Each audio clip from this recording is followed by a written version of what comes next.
lag. Give me my fucking gold chain back, bitch.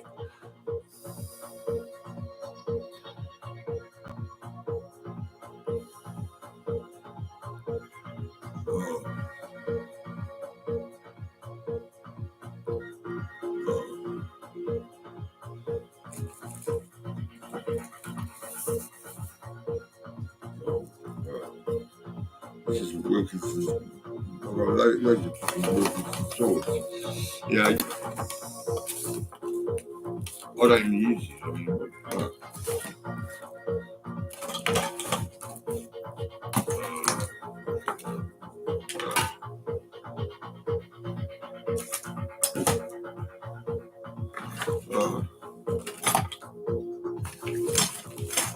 so much shit to deal with.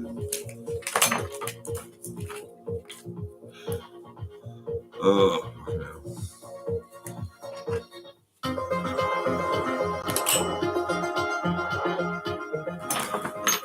Hey, I'm Julia with the catch up. Tonight, Lynx is on the loose. Instagram's big new change, and the man who lost £600 million in a dump.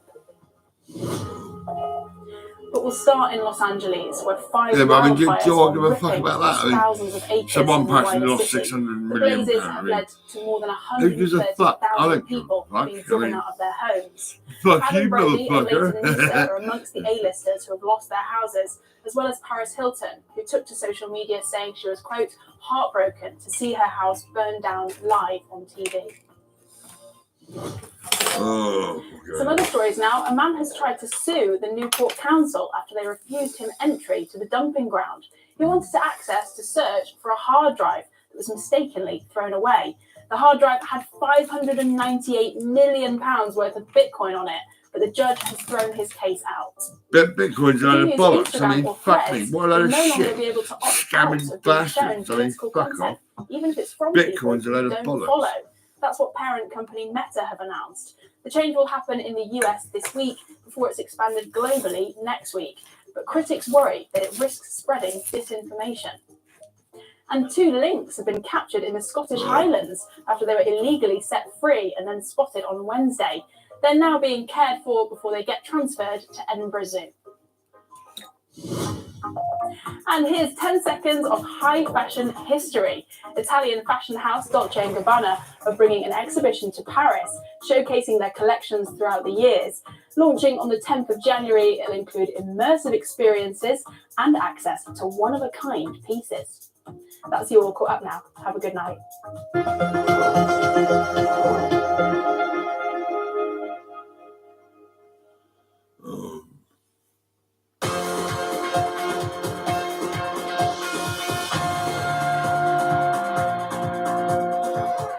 Hello, I'm Mark Edwards. Welcome to Sports Day. Here's what's coming up on our show. Arriva Daichi, Everton part ways with their manager Sean Dyche hours before their third round FA Cup tie. Point to proof for Potter, former Chelsea and Brighton boss Graham Potter appointed the new West Ham manager. Football's a load of bollocks. 24-time Grand Slam Fuck champion off. with a potential blockbuster quarter-final against Carlos Alcaraz on the horizon.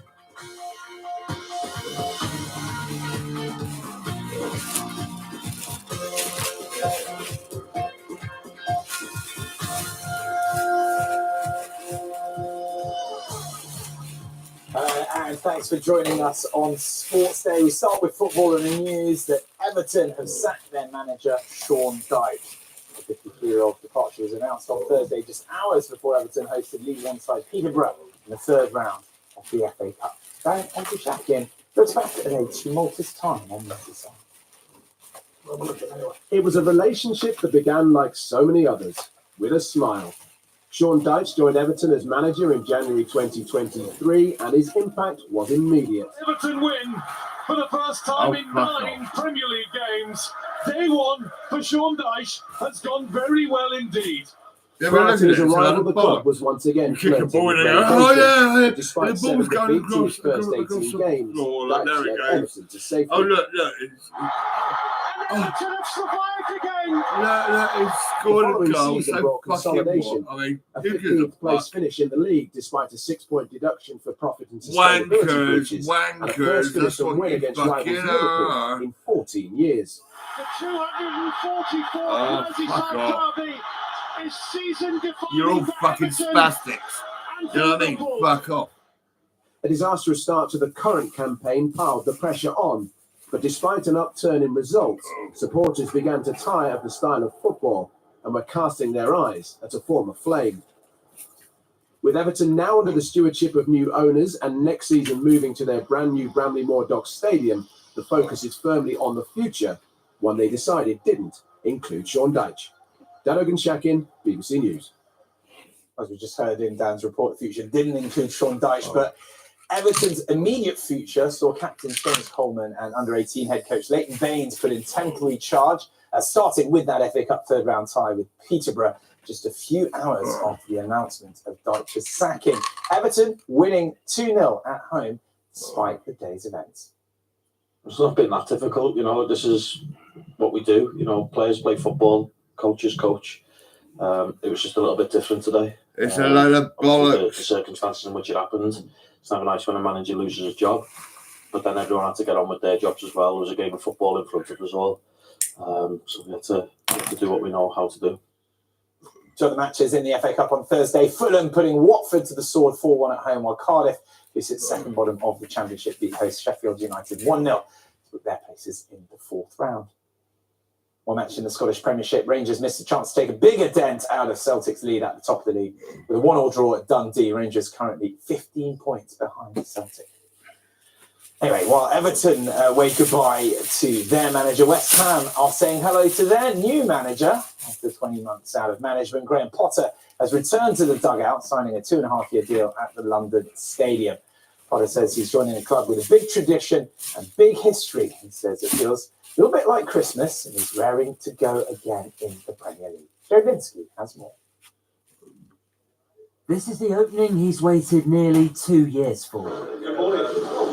At West Ham United, Graham Potter's re-emerged. His coaching journey started in Sweden's fourth tier, where taking Östersunds to Europe showed his potential. At Swansea City, then at Brighton, he built teams with a style. Chelsea paid a huge sum to make him coach at Stamford Bridge, but he was sacked the same season. Rubbish. Potter's been out of work since April 2023 and has been linked to jobs at home and abroad. But joining West Ham United, he feels is worth the wait. Yeah, it's been 20 months. 20 months of a good rest, of a good break. And you can imagine in that time you speak to lots of different owners and different directors. But it was important that I think I chose the right option for me at the right time. And as soon as I spoke to this club, it just felt right for me. He takes on a club sat 7 points above the drop zone, but who still have ambition.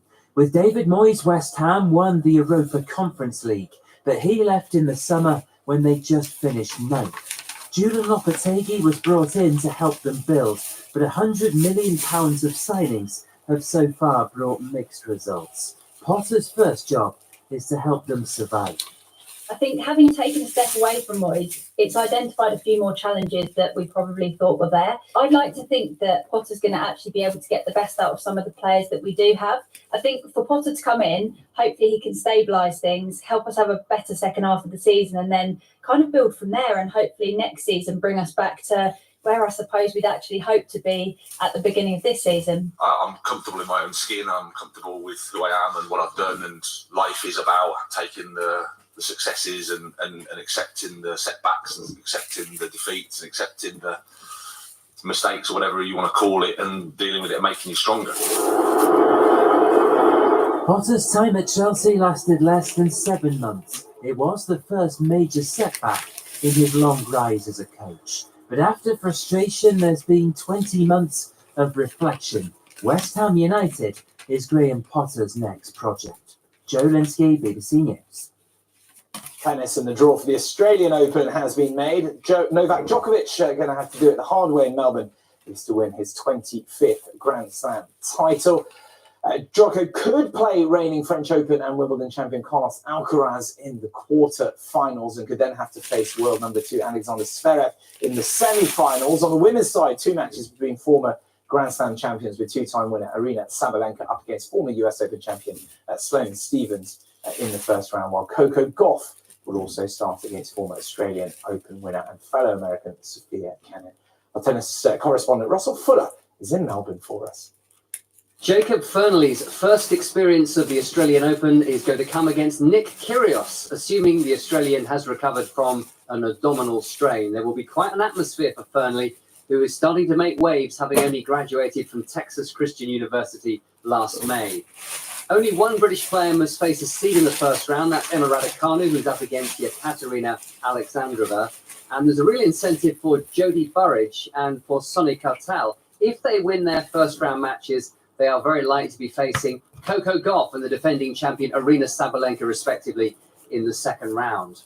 Novak Djokovic, meanwhile, has a tough draw. He could face Carlos Alcaraz if they both get to the quarterfinals. And his new coach, Andy Murray, has been talking about that partnership for the first time today, saying how he was on the golf course in late September when he had a missed call from Djokovic, and having called him up and then spoken to his wife, who he says was very, very supportive, he felt he couldn't miss out on what is a pretty unique opportunity and experience. And he's very aware too that having been quite aggressive towards people in his players' box when he was competing on the tour, he could be about to get a taste of his own medicine. It might be Novak Djokovic who is ranting at him in stressful moments. Well, that's fine, says Murray. As long as he's trying 100% and doing his best, he can express himself every way he likes. Rugby Union England head coach John Mitchell has named Zoe Aldcroft as captain of the Red Roses for 2025. Gloucester Hartbury-Lock will lead the side in the upcoming Women's Six Nations and in the home Rugby World Cup, which kicks off in August. She replaces Marley Packer, who's been made vice-captain. Here's our rugby reporter, Sarah Aldridge.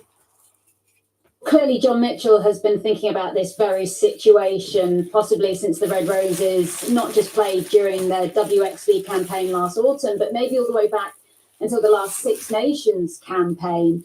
Being an England captain at a home World Cup comes with a huge amount of responsibility, both on and off the pitch, but arguably your captain is going to be someone who is one of the first names on the team sheet, and that is ultimately what Zoe Aldcroft provides.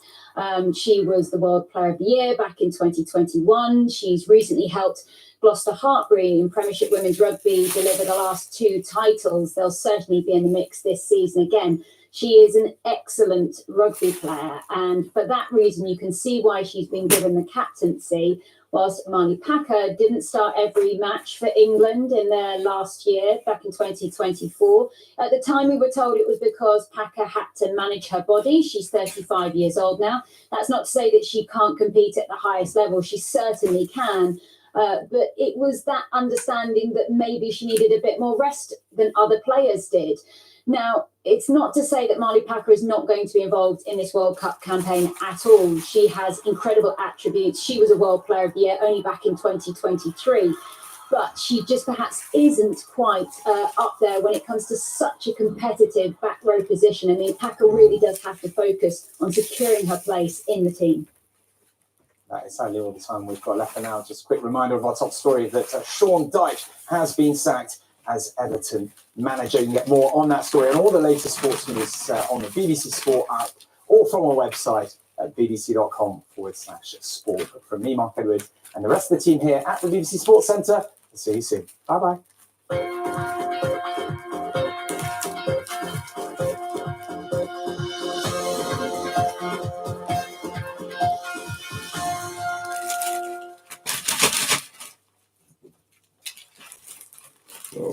Hello there.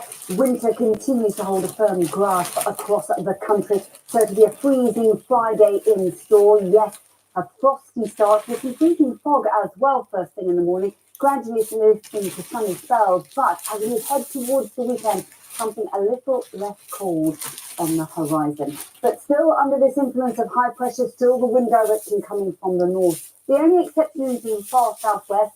Here we've got cloud and showery outbreaks of rain, sleet and snow for a time down to the southwest. Some freezing fog lingering in the southeast and some icy stretches. They will lift the sunny spells into the afternoon. Could still see a few coastal showers across the far north and east, but on the whole, not a bad afternoon. A little more cloud pushing through Wales, the Midlands and southern England. Our showery rain continues to the southwest. Here, we'll see highs of 7 degrees, but after that bitterly cold start temperatures in many just a couple of degrees above freezing.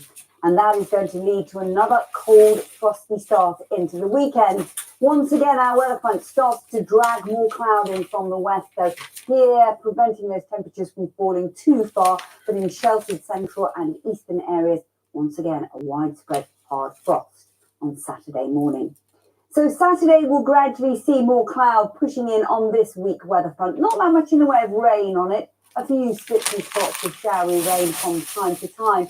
Central and eastern areas starting off crisp with some sunshine, but clouding over from the west. A little less cold here where we've got that blanket of cloud. But don't expect a dramatic change quite just yet. We're looking at highs around 7 or 8 degrees with the best of the sunshine, again, between 2 and 4 Celsius.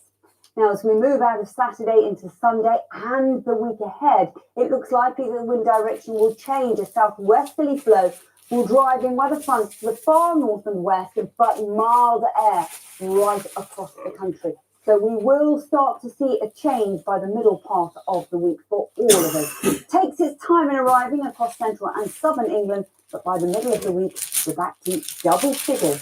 But there will be a little bit of rain to go with it. Take care.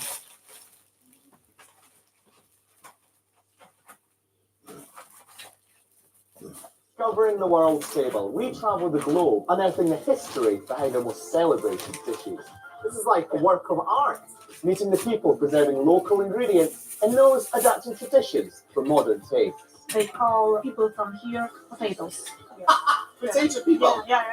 Each recipe tells its own unique story, bringing a fresh perspective on our changing world. Join me, Nick Wet, for Discovering the World's Table. Watch on iPlayer. Yellow train! Now, we haven't staged this. This is actually just pulled into the station, and these are actually very rare, these yellow Shinkansens. It's quite a privilege to see them. That is really nice. It's so smooth. You forgot to do something. Hazelnut crumbs. I have 6 to 10 shots underneath me right now. Inspiring travel. Watch now on the BBC and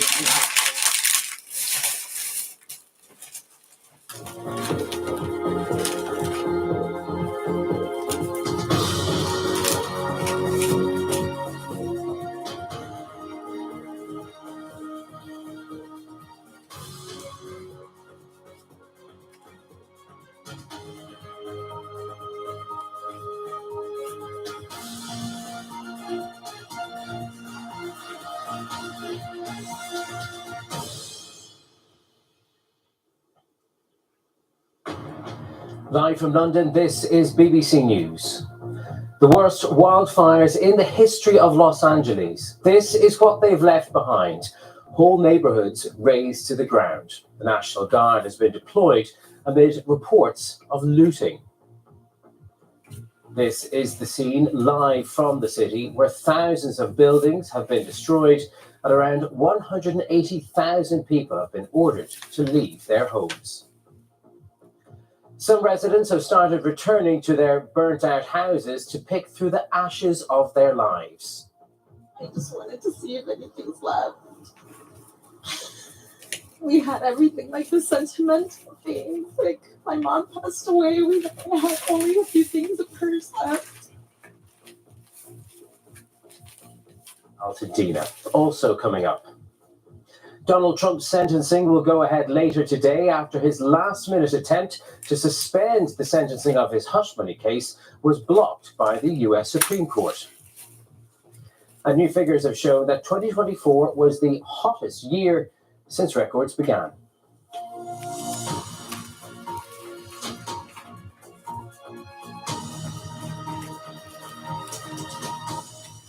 Hello there, I'm Tig Enright. Well, we're starting in the United States, where at least 5 people have been killed in the devastating wildfires in Los Angeles.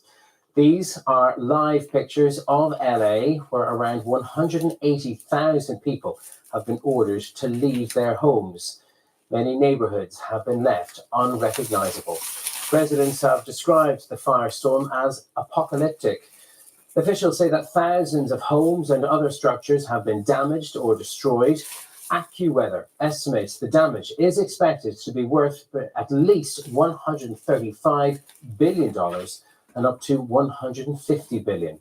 And the National Guard has been deployed amid reports of looting. The biggest fires have been burning into a third night, but fierce winds have now eased, giving firefighters some respite. Police say they believe one of the blazes in the west of the city was started deliberately. They're treating it as a crime scene. A suspect is in custody and will be questioned. Well, let's speak now to our North America correspondent, David Willis, who's in Altadena. David, first of all, tell us about what's happening around you. Well, I have to say, Tony, there is an eerie silence at the site of the Pasadena, Altadena fire. Behind me is all that remains of what was once a wood-framed family home. You can see, really, it is just the staircase leading to what was the upper floor. Over there is a family car that is completely burnt out, and there is not a property on this street that has not been either completely destroyed or very badly damaged. Now, earlier today, another fire broke out, a very fast-moving fire to the west of us here. That was very swiftly brought under control, though, after it spread to encompass about 1,000 acres of land, after firefighters used the dropping of water from helicopters and planes overhead. Now, police here are investigating the cause of that particular fire, and they are questioning a man on suspicion of possibly committing arson. Now, the biggest blaze of all is, of course, the Pacific Palisades fire. That grew to about 17,000 acres or so. The good news there is that there is, I hear, some containment that's taken place. About 6% of that massive fire that, of course, destroyed hundreds of multi-million-dollar properties a few nights ago has now been contained. But there is a lot of work still to do there, and officials have been pinning their hopes on the fact that the winds were due to stay fairly calm for the next few hours before potentially whipping up again over the weekend, which could, of course, make their job all the more difficult, Tyke. We have been guided that the death toll is likely to rise. The latest count is 5. But what more can you tell us about those predictions? Well, actually, a short while ago, it was said that had risen, that death toll, to 7, and officials are basically preparing people for the news that it could grow and potentially quite substantially once the sniffer dogs that are allowed into areas such as this to try to track down evidence of human remains. There are reports that one 60-year-old man died very close to here with a hose pipe in his hand as the fires swept through this sort of area. So I think a lot of these details are still to emerge, but they're going to be pretty grim, that's clear. And what about the disaster management effort? These fires are burning into a third night. We've been hearing some firefighters have been struggling to get access even to water. How has that operation been ramped up? Well, it's going to ramp up considerably in the next few days. Indeed, it has over the last few hours. And my colleague Ben is behind the camera at the moment. Traveled here from Nevada. He saw a convoy of fire trucks coming in from the state of Nevada, as indeed they are being drafted in from states all around here, Oregon, Arizona, Washington State, and so on. We're talking about mechanisms as well as machinery and mechanisms as well as manpower. 400 additional firefighters have been brought in over the last few hours, and the federal agencies and the White House are saying that whatever is needed here will be provided in order to get these sort of communities back on their feet. Okay, David Willis in Altadena, in the Los Angeles area. Thank you for bringing us up to date. Well, we're going to speak now to Patricia Constantino, someone who was evacuated from her home in the LA district of Pacific Palisades on Wednesday. Patricia, thank you very much for joining us. Firstly, how are you? How are your family doing? I am okay, and all of my family is okay. We got out, so you know, we're safe. Have you heard though about what's happened to your house? Clearly, that will be uppermost in your thoughts right now. Yes, actually, there is a very tiny postage stamp of area in the Pacific Palisades Highlands, which is where the fire started. We assumed it was going to be worse for us, but it went in the opposite direction. And my townhouse row is still standing. My husband actually bought an e-bike and was able to go past all the barricades. We have a car remaining there, and we were able to fill it up with all of the things that we didn't take when we left. So it is a miracle because we are one of the only families that we know. Everyone I know. Yeah. Everyone you know. I mean, tell us more about what's happened to your friends, to your family in the area.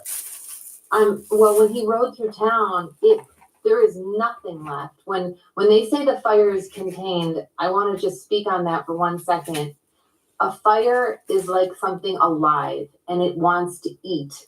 And it started at our community, and the wind blew it into the village, and it only stopped because there's nothing left to eat. It has eaten everything in its path all the way to the water. Every direction it went in, it just kept going, and there's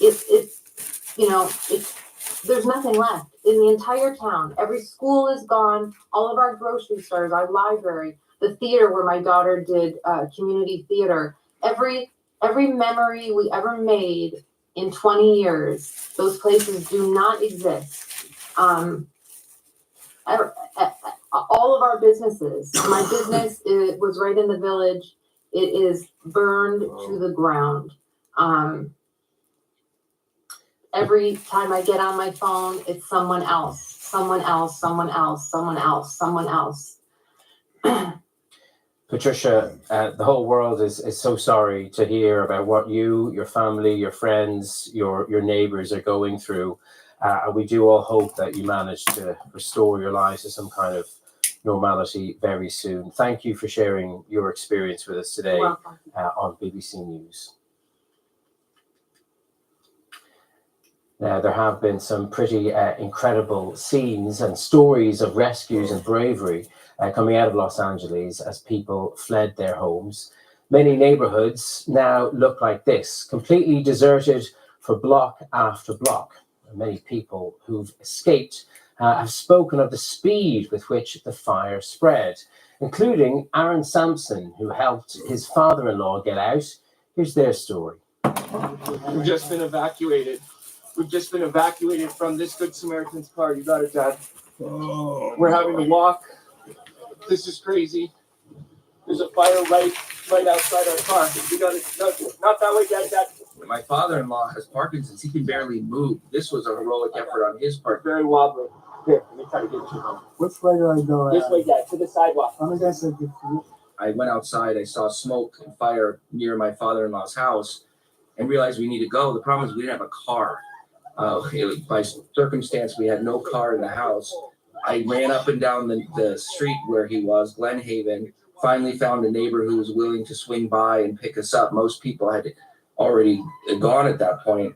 And at that point, I grabbed his medicine. That's the only thing I could think to grab. Turn around, Dad. We got this. And at that point, we jumped in his car. This guy, Jeff, a neighbor we'd never met before, but, salt of the earth, saved our lives. As we're driving down, there's fires on both sides of the car.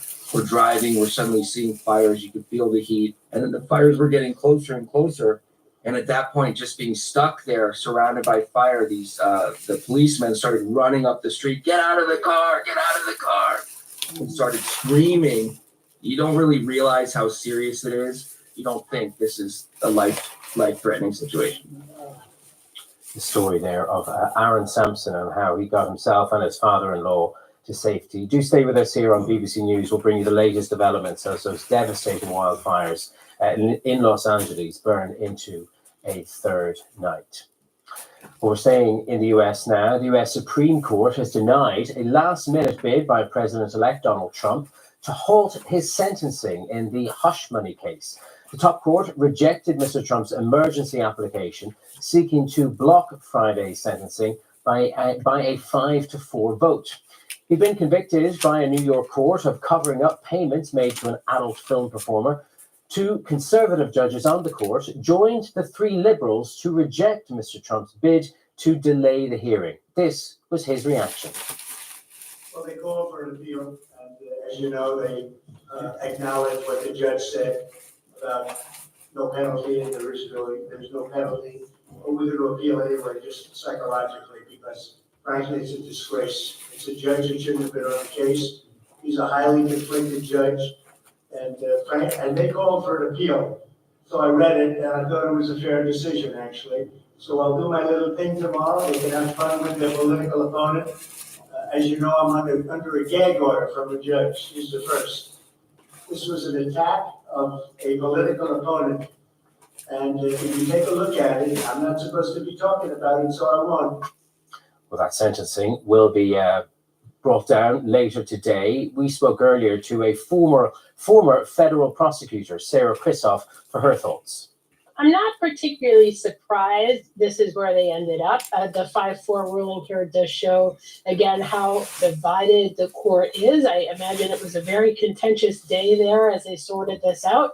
But I'm not surprised. The court basically said you can appeal this case in the normal course of business, as every other criminal defendant does. We're not going to allow you to really hopscotch here and bring this to the Supreme Court. We're not going to stop the sentencing from going forward. If you have appellate issues to raise, you will raise them after the sentencing like everybody else does. In many ways, I really think President Trump is the luckiest criminal defendant in the world, because he has a sentencing judge who is essentially already told him what is going to happen. Most defendants go into sentencing, as scared as can be, because it is one of the most contentious and pressure-filled moments of their whole experience. But in this case, we know what's going to happen. I mean, Judge Merchan qualified his statements a little bit and said, obviously I need to consider this and do that, and I will follow all the rules. But essentially, Mr. Future President, you are not getting any prison time. You are not getting a fine. You are not getting any supervision by this court going forward. We are just ensuring that this conviction stays in place.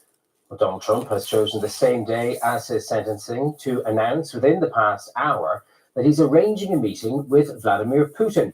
He said the Russian leader had wanted to meet. The US president-elect gave a new timeline for the plan.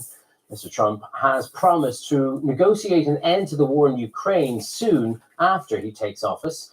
He's expressed skepticism over US military and financial support for Kyiv. Around the world and across the UK, this is BBC News.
You're welcome back. Last year, 2024, was the hottest since records began. This according to new figures from the European Union's climate monitoring body, Copernicus. The new figures show that 2024 hit an average of 1.6 degrees Celsius above pre-industrial levels, which also makes it the first calendar year to exceed the crucial figure of 1.5 degrees above those levels. That was agreed back in 2015 as the limit above the pre-industrial average that all countries would be satisfied with. Well, joining me now is Henna Hundal, National Coordinator of Climate Live USA and a four-time delegate of the UN's Climate Change Conference. Thank you for joining us today. So as we were saying, that Paris Climate Agreement aims to keep warming temperatures within 1.5 degrees of pre-industrial levels. So is that it now? Have we failed? Thank you very much for having me. I appreciate it. And thank you for covering this very important topic. You know, in one way, this was expected. We had the hottest summer on record. We had the hottest day on record.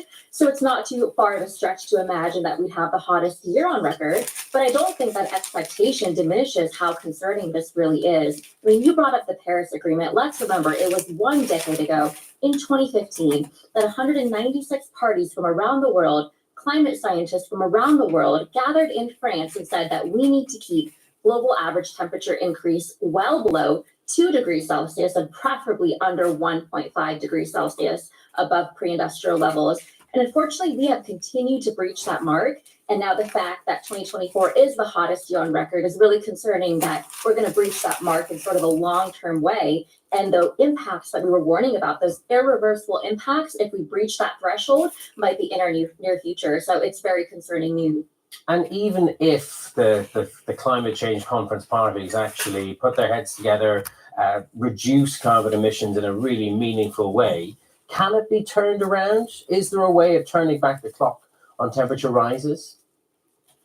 I think it's critical to remember that every degree counts, every fraction of a degree counts. So even 1.5 degrees should not be thought of as a rigid cutoff or a definitive boundary, but rather a really critical guiding benchmark and reference point. So 1.5 degree, 1.7 degrees, 2 degrees, 2.5, I mean, every mark matters here. So we have to keep fighting. It's absolutely critical. I can't help but acknowledge that you are, coincidentally, joining us from California. So what link do you draw between climate change and the fires that are devastating Los Angeles right now? They're absolutely devastating Southern California. And I unfortunately have family members who have had to evacuate. It's been just brutal to watch the images that are emerging. 1.5 million people without power, over 100,000 people evacuating, estimated to result in more than $50 billion in damages, which might make it one of the costliest disasters in U.S. history. And we really have to look at the ways that human-induced climate change plays into this. On the one hand, we know that it really creates those hot and dry conditions that have effectively made California and many other parts of the world a tinderbox for fires. We know that the length of fire seasons has increased. We look at heat waves, for example. We dealt with a lot of those last summer. The duration, frequency, and intensity of heat waves has increased in part due to human-induced climate change and also tropical cyclones. We dealt with some of those as well. And we're also noticing that there's a greater proportion of tropical cyclones being category 4 and 5, which are the most severe, of course, and destructive to human life and livelihood. So it all fits into this really destructive pattern, and it's quite concerning. Okay, Henna Hundal from Climate Live USA, thank you for joining us today. Thank you very much. Next to Australia, where scientists have found a way to genetically modify mosquitoes with toxic semen that could kill off the biting and blood-drinking females. The toxic male technique, as researchers have called it, aims to breed mosquitoes that express venomous proteins in their semen, killing females after mating. It's hoped the technique could help stop the spread of diseases such as malaria and dengue fever, which combined claim the lives of several 100,000 people every year. This according to the World Health Organization. Well, let's speak more about this with Dr. Maciej Maselko, an associate professor in applied biosciences at Macquarie University in Sydney. Thank you very much for joining us today. So tell us more about how this new approach works. Yeah, well, like you mentioned, the basic idea really is that we're engineering these males to make these insecticidal peptides in their seminal fluid. When those males are released into the wild and mate with females, then those females will die, which prevents them from being able to bite or transmit diseases. I feel like this is not the first time scientists have worked on a way of introducing a kind of a toxic partner to a breeding relationship in mosquitoes. Is this one different to others? Yeah, the main way that this is different is that and with all of the other techniques, the way that they work is that you release the males, they mate with the females, and then the females either have no offspring or only non-biting male offspring. But there's a window of time in which those females are still able to bite and transmit disease. And so with the toxic male technique, we're looking to close that window to basically stop biting as fast as possible. So how easy would it be to deploy this new breakthrough, and what difference could it actually make? Yeah, well, so there's already a number of different operations out there that are capable of rearing mosquitoes on large scales and then releasing them. So a lot of that infrastructure is already in place. When we did mathematical modeling to look at how much of a difference this would make, we found that we would have a reduction of about 60% in terms of biting compared to these other methods, which could have a really substantial impact in terms of disease transmission. Now, we know that science does actually have the ability, if we wanted to eradicate mosquitoes entirely. Now, understandably, there's some hesitance to go that far. What are your thoughts on that? Well, to make it clear, like the technology we're working on is much more localized, so it wouldn't be something that would have the potential to eradicate an entire species. But with respect to that question, there are over 2,000 species of mosquitoes in the world. Only a handful of them are responsible for the vast majority of human suffering. And the ecologists that have looked at the question whether or not removing them would be a major problem, for the most part, have come to the conclusion that it wouldn't be. Furthermore, a lot of these species, like Aedes aegypti, that spreads dengue, yellow fever, and Zika, it's invasive in most of its current range. Okay, Dr. Maciek Maselko from Macquarie University. Thank you for joining us and sharing those insights into that breakthrough. Thank you very much. The American singer Chappell Roan has been named BBC's Sound of 2025. Rowan's 80s influenced synth pop with lyrics centered on queer relationships has exploded in popularity in recent months. Every concert on her US tour last year had to be upgraded to a bigger venue. The BBC Sound of 2025 is voted for by 180 musicians and critics. London's National Gallery will stay open all of next Friday night to give art lovers a final chance to see its Vincent van Gogh exhibition. More than 280,000 people have visited Van Gogh, Poets and Lovers so far. More than 60 works are on display, including Sunflowers, Starry Night over the Rhone, and Van Gogh's Chair. It's only the second ever time the museum has stayed open overnight in its 200-year history. The experiment was first attempted for a Leonardo da Vinci exhibition in 2012. In fact, they've never been put together before. The opportunity has never arisen, except in his own studio, one presumes. So it's a wonderful moment to begin to realize what Vincent was telling us about bringing his works together in decorative sequences. Before I go, let's bring you up to date on the latest developments in the devastating wildfires in Los Angeles. We've learned that the death toll has risen to at least 10 now. There are warnings that it could rise even further. These are live pictures coming through to us from Los Angeles. Forecasters do warn that more high winds over the weekend could fan the flames further, even though there's been a brief period of respite from the winds. LA's medical examiner confirming 10 fire-related deaths on Thursday evening. The Los Angeles County Sheriff saying it hasn't been safe to reach many hard-hit areas, and the death toll is sadly absolutely going to change. That's what law authorities are saying there. Stay with us.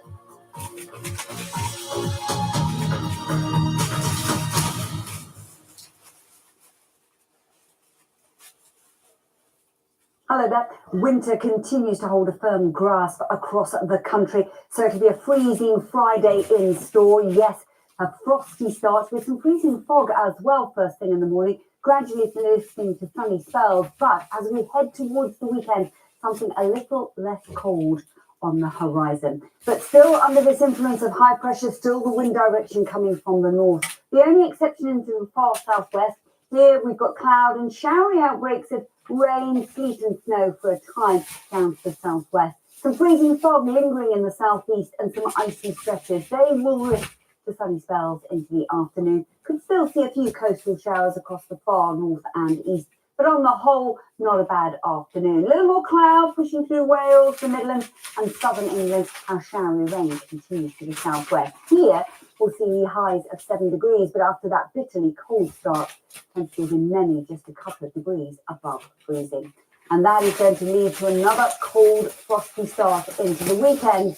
Once again, our weather front starts to drag more cloud in from the west, so here, preventing those temperatures from falling too far, but in sheltered central and eastern areas, once again, a widespread hard frost on Saturday morning. So Saturday, we'll gradually see more cloud pushing in on this weak weather front. Not that much in the way of rain on it, a few spits and spots of showery rain from time to time. Central and eastern areas starting off crisp with some sunshine, but clouding over from the west. A little less cold here where we've got that blanket of cloud, but don't expect a dramatic change quite just yet. We're looking at highs around 7 or 8 degrees with the best of the sunshine again between 2 and 4 Celsius. Now, as we move out of Saturday into Sunday and the week ahead, it looks likely the wind direction will change. A southwesterly flow will drive in weather fronts to the far north and west, but mild air right across the country. So we will start to see a change by the middle part of the week for all of us. Takes its time in arriving across central and southern England, but by the middle of the week, we're back to double figures, but there will be a little bit of rain to go with it. Take care.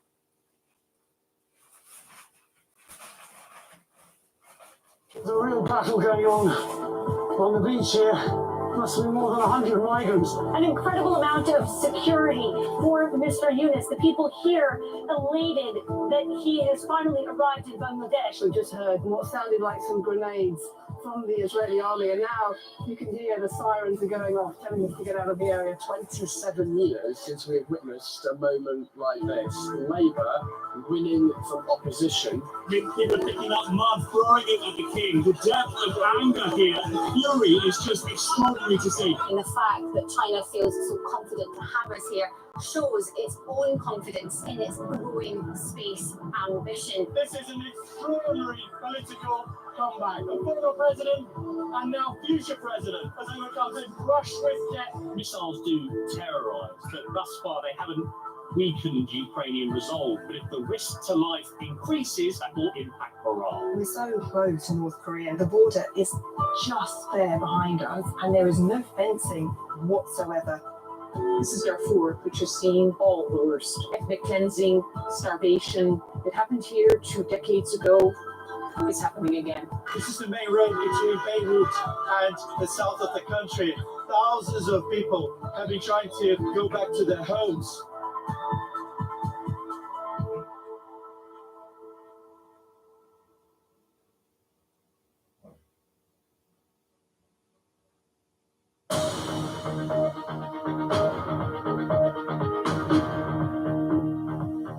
TikTok's last chance. The social media platform will make a final plea at the US Supreme Court today to prevent a new law which could shut it down in America. The UK bond market crisis deepens. Chancellor Rachel Reeves heads to China after the pound fell to a 14-month low. Also in the program, Nicolas Maduro starts his 3rd term as Venezuela's leader amid widespread protests and an economy still in turmoil. We look at what comes next. And the space race heats up. Jeff Bezos' Blue Origin company prepares to launch its first orbital rocket and take on SpaceX. Live from London, this is Business Today, and I'm Tig Enright. Well, we're starting in the United States, where the Supreme Court will hear closing arguments today in a case over whether TikTok should be banned in the country if it doesn't separate from its Chinese owner, ByteDance. The split is required by a Biden administration law, which says it's necessary to protect national security. TikTok and some of its content creators have argued that the ban would violate their First Amendment rights to free speech. But TikTok says it's used by around 170 million Americans. The new law is set to take effect in 9 days' time. And North America technology correspondent Lily Jamali has more. Well, Congress passed that law in April on national security grounds. Lawmakers expressed concerns that TikTok's Chinese ownership, ByteDance, means that the data of millions of Americans could be compromised, and that they are also prone to manipulation by China's Communist Party. TikTok has consistently denied those allegations. They have expressed confidence that they will get the outcome that they seek from the Supreme Court. President-elect Donald Trump, meanwhile, has weighed in. Despite once trying to ban the app himself, he has now filed a brief in this case asking the Supreme Court to temporarily block the law so that he can try to save it. Lily Jamali reporting there. Let's bring in Kelsey Chickering, who's principal analyst at Forrester, joins us now from Florida. Kelsey, obviously, you've been following this case pretty closely. TikTok believes it will prevail. That's what Lily was reporting there. Do you see it that way? Yes, I, at this point, stand by. We made a prediction in October that TikTok would not be banned, it would not divest in 2025, and I stand by that prediction. I think at the very least, the decision will hold over or get delayed into a Trump administration, in which we will either see it gets basically diverted, it gets Trump decides that it's not something that he needs to enforce, or we see it ultimately sell. But at this point, we stand by our prediction that it will not divest or get banned in 2025. I mean, we talk a lot about the banning of TikTok in America. The law actually says that it could continue to exist if ByteDance were to sell it. If the court were to uphold the law, is there a buyer waiting in the wings? A few buyers have sort of made themselves known that we've seen in the last couple of weeks. I think it's still really early to know whether someone, first of all, will be able to come forward. But the bigger question is whether the Chinese government and whether ByteDance would even be willing to sell. And I think that's the biggest question really out there right now is would they be willing to sell? And at this point, they've indicated that they wouldn't. And content creators, obviously, they would have their follower base on TikTok disrupted, but many of them could actually just move to other platforms. Indeed, many of them probably are already on multiple platforms. Sure, but a ban would be incredibly disruptive to the creator and influencer economy. I mean, TikTok is the place where trends are born, where songs go viral, where even books go viral. It's a place where creators have invested in making content and amassing followings that many of them have actually been able to monetize really, really well. So if it were to go away in 9 days and suddenly they weren't able to use TikTok anymore, sure, they can move over to Instagram or YouTube, but it would still require a lot of effort to rebuild some of those followings, the equity, and to continue to make content for those new platforms. Okay, Kelsey. I will say though, if TikTok is banned, Meta and Google really have a lot to gain. I mean, we've asked US TikTok users in our surveys to see, where would you spend the most time if TikTok were banned? And, overwhelmingly, they say Instagram Reels and YouTube Shorts. Okay, Kelsey Chickering from Forrester, thank you for sharing your thoughts with us, and we await that decision from the US Supreme Court. We're staying in the United States because the devastating fires that are destroying large parts of Los Angeles are on track to be among the costliest in US history. The private forecaster AccuWeather said it expects losses of between $135 billion and $150 billion as the blazes rip through an area that's home to some of the most expensive property in the world. Fire authorities say that more than 5,000 structures have been destroyed in the Palisades area, between 4,000 and 5,000 damaged or destroyed by the fire in Eaton. Here's our North America business correspondent, Ritika Gupta. Wildfires engulfing swathes of Los Angeles are expected to be one of the nation's costliest natural disasters. The blazes burning around Santa Monica and Malibu are consuming some of the most pricey real estate in the US, affecting areas where the median home value is more than $2 million. And in addition to the human costs and property damage in LA, there's likely to be longer-lasting health impacts and medical costs due to acrid smoke, as well as a dent in the region's lucrative tourism business. On Thursday, JP Morgan warned the potential cost for insurers of the devastation is expected to surpass $20 billion. These figures could rise further as the fires are not controlled and continue to spread.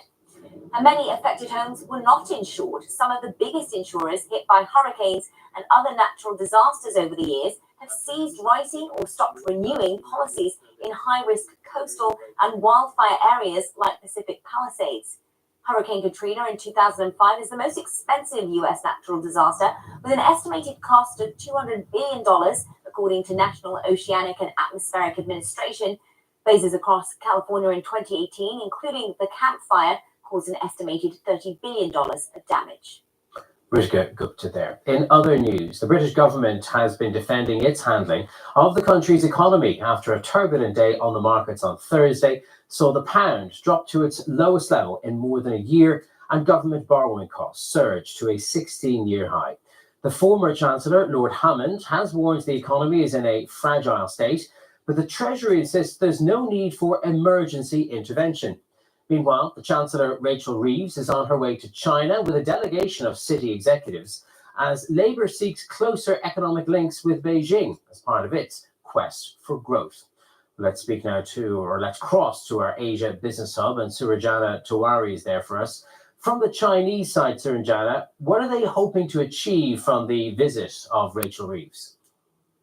Yeah, Rachel Reeves under quite a bit of pressure over this trip to China, given what's going on the UK markets. But the goal could actually ultimately benefit the UK economy, with her defenders saying the trip is important for UK trade and investment. China is the UK's fifth largest trading partner, with $68 billion worth of trade going from China to the UK last year.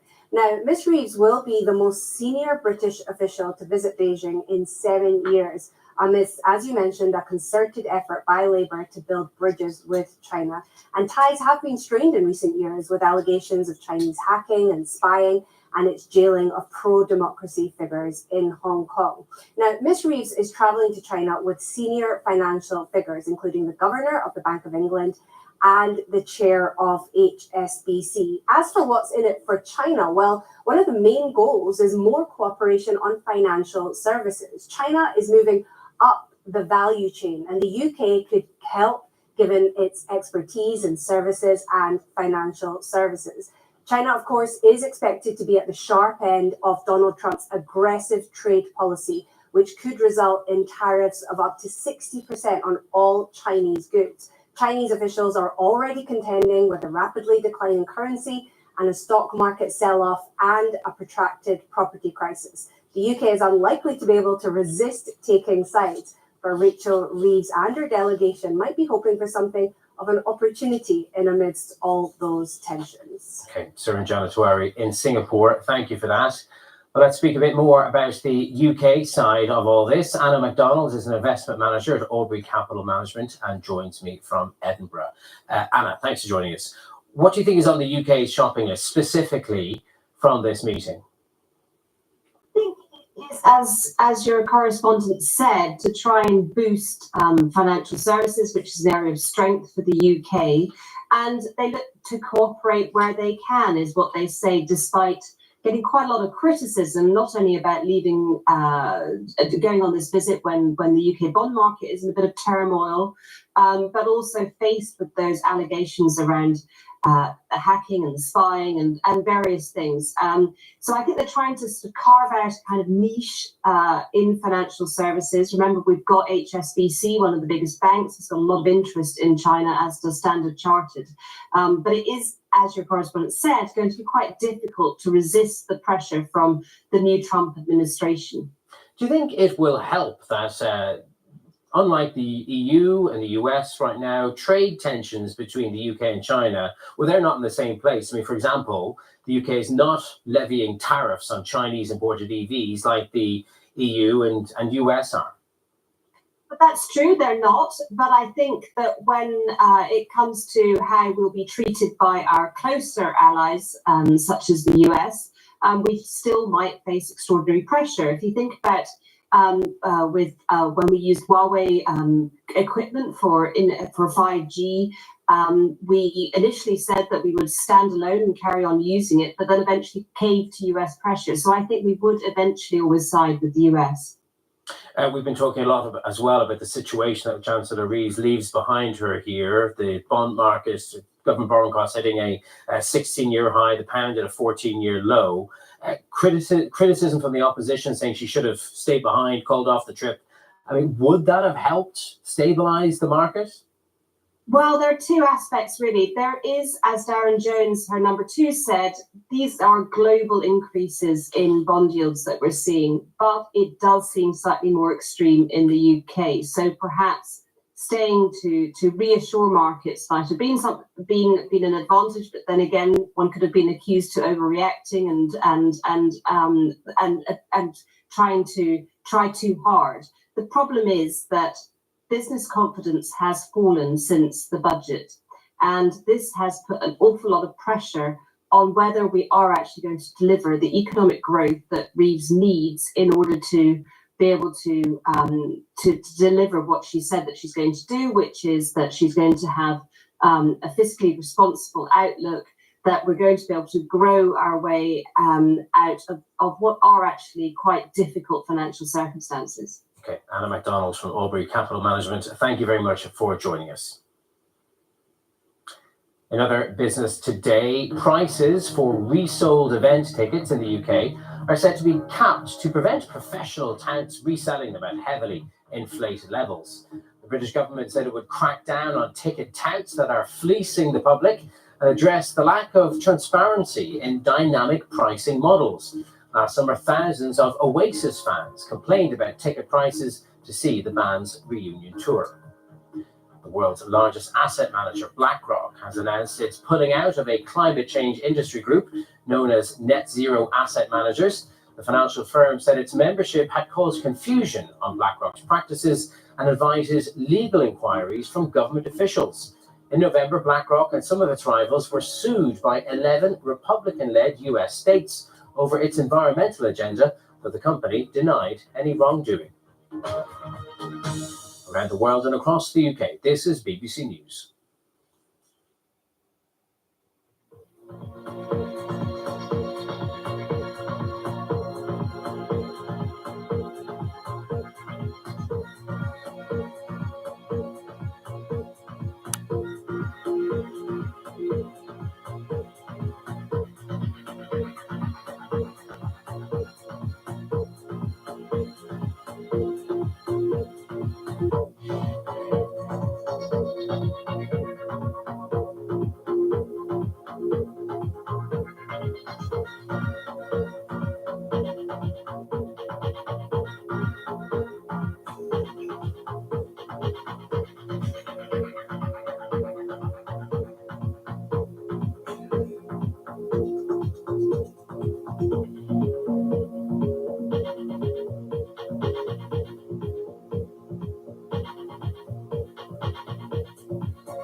You're welcome back to Business Today. To Venezuela now, where President Nicolas Maduro will be sworn in for a contested third term later after July's election, which the opposition says he stole.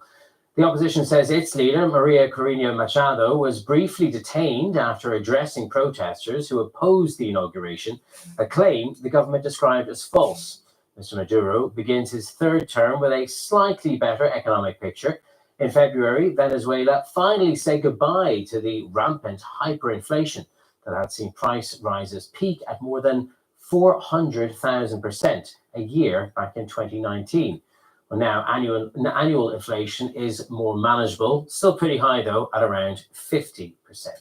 Well, let's speak now to Andres Abadia, Chief LATAM Economist at Pantheon Macroeconomics. Thank you very much for joining us, Andres. Let's talk about that turnaround on the inflation front. What has led to the improvement in the Venezuelan economy?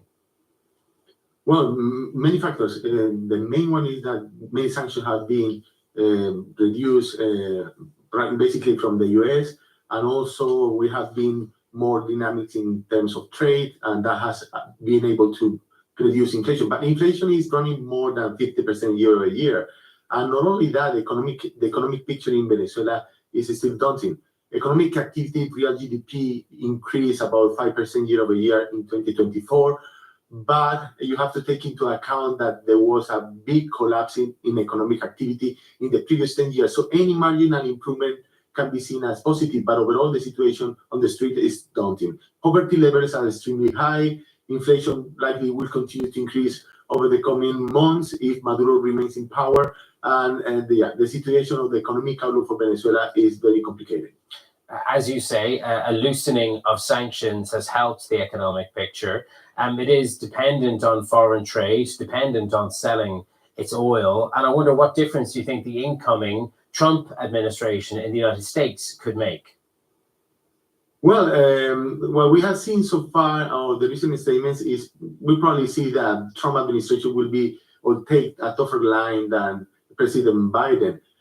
For instance, the Marco Rubio, that's the nominee for the Secretary of State, is very critical of the Maduro's government and probably will see more sanctions. But, Mr. Trump wants oil prices relatively low. He wants to deport many illegal immigrants, Venezuelans that are in the U.S. So we don't really know what is going to be at the end, his actions, his policy towards the Maduro regime, assuming he stays in power.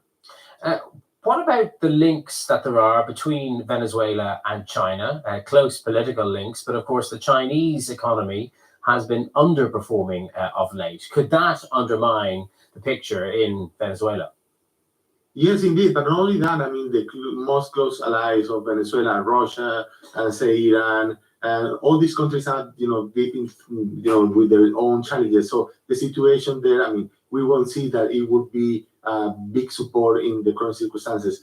But not only that, I mean, you have to take into account that the whole region, Latin America, will suffer if Maduro remains in power. About 7 million people have left Venezuela, the country, during Maduro's regime. And according to recent polls, about 1 million people will leave the country if Maduro stays in power this year. So the situation, it will be very complicated for Venezuela. Okay, Andres Avidia from Pantheon Macroeconomics, thank you very much for joining us today. The world's biggest plane maker, Airbus, has revealed it delivered 766 new aircraft last year. It was higher than the previous year, but short of its target of 800. The European aviation giant is still struggling with supply chain issues. It's making fewer planes now than before the COVID pandemic. But Airbus says it considers 2024 to have been a good year. Well, I'm joined now by John Grant, Chief Analyst at the travel data provider OAG. John, thanks for joining us. Airbus says it was a good year. Would you agree? No, not quite. I'd say it was respectable. It's a pickup on 2023, but they crammed a lot of deliveries into the last month of 2024, 123, some of which appear to have gone out with a shortfall in cosmetic type interior elements to those aircraft. So I think they're going in the right direction. There's no doubt about that. But it wasn't a great year by any stretch of the imagination. So give us more detail about exactly what shortages Airbus is facing that's causing them problems. I think you mentioned there something about interior components. It's all over the whole aircraft industry and manufacturing sector. It's components, everything from engines and the quality of those engines that are being provided through to the actual fuselage. A lot of the fuselages come from a company called Spirit Aerospace, which has been embattled in the Boeing challenges that they've been facing, and looks like it's going to be re-owned and purchased by Boeing to protect their delivery schedules. So the industry is struggling, and this has been going on for about 2 years. It's probably got another 2 years to run. And alongside that, perhaps one of the biggest challenges is the supply of skilled labour. A lot of skilled labour left the industry and the manufacturing sector, avionics engineers, and they've not been replaced. So for Airbus and indeed Boeing, it's a difficult time. You mentioned there the safety issues that have, beset Boeing. They're well documented. You might think Airbus will be making up ground, but it's already running at full capacity. But I wonder, does this race to deliver cause its own, perhaps, safety concerns? I mean, an Airbus plane belonging to Malaysia Airlines was grounded last month for technical reasons. Every airline who takes delivery of a new aircraft has to sign off on that delivery, a bit like we do for a car. So, you know, afterwards, when you take delivery, sometimes you find there is an issue or there is a software fault or something like that. But structurally, all of these aircraft that are entering the market are safe and reliable. But I think the biggest challenge for Airbus particularly is they've produced and sent out 123 aircraft in December. Typically in January, even allowed for the Christmas break, they deliver around 30 to 35 aircraft.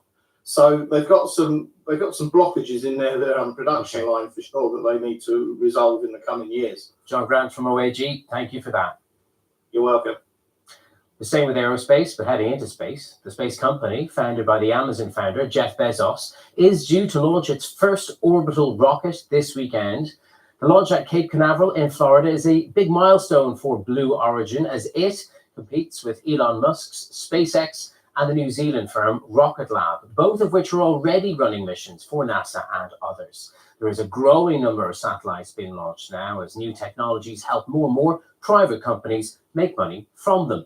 Let's speak now to Sinead O'Sullivan, who's a former NASA engineer, now, among other things, a board member of the European Space Policy Institute in Vienna. Thanks for joining us, Sinead. Explain for us, why is this such a big milestone for Blue Origin? Yeah, this is a big milestone, not only for Blue Origin, but for the wider aerospace defense community. Firstly, this New Glenn rocket has been more than a decade in the making, so engineers are obviously very excited about seeing it come onto market. The second thing is really that this, I guess, is going to hopefully enter orbit and then come back down and become the second largest reusable vehicle after SpaceX's Falcon 9 rocket. So this is going to compete directly in many ways with SpaceX, and we have yet to see a competitor really be able to do that thus far. What kind of a threat does Blue Origin pose to SpaceX? I mean, they've come to encapsulate the world of private space travel, perhaps because of just how well known its founder is. Yeah, so certainly Elon Musk seems to be light years ahead of other entrants to the market.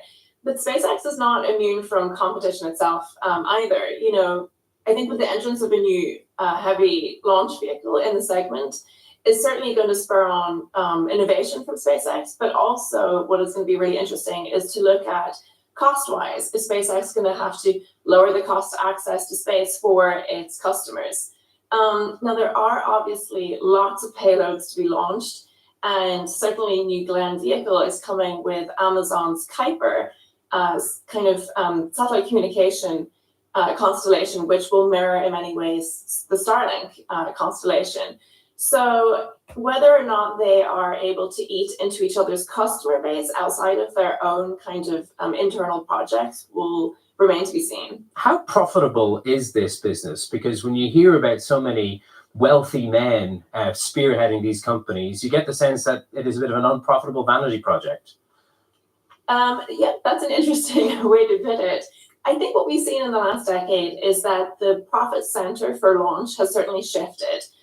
Initially, there were thoughts that launch itself might be a profitable enterprise. We're now seeing that, launch might actually be a loss leader for, I guess, more profitable or higher margin activities, such as owning, operating, and delivering data from satellite communication capabilities. Okay. So I think, what this New Glenn vehicle from Blue Origin really allows Blue Origin to do is start to be able to think about profits from downstream activities, such as satellite communication, Sinead, or upstream activities such as delivering access. Or Sinead O'Sullivan, unfortunately, we've got to leave it there, but thank you very much for joining us. Do stay with us here on BBC News.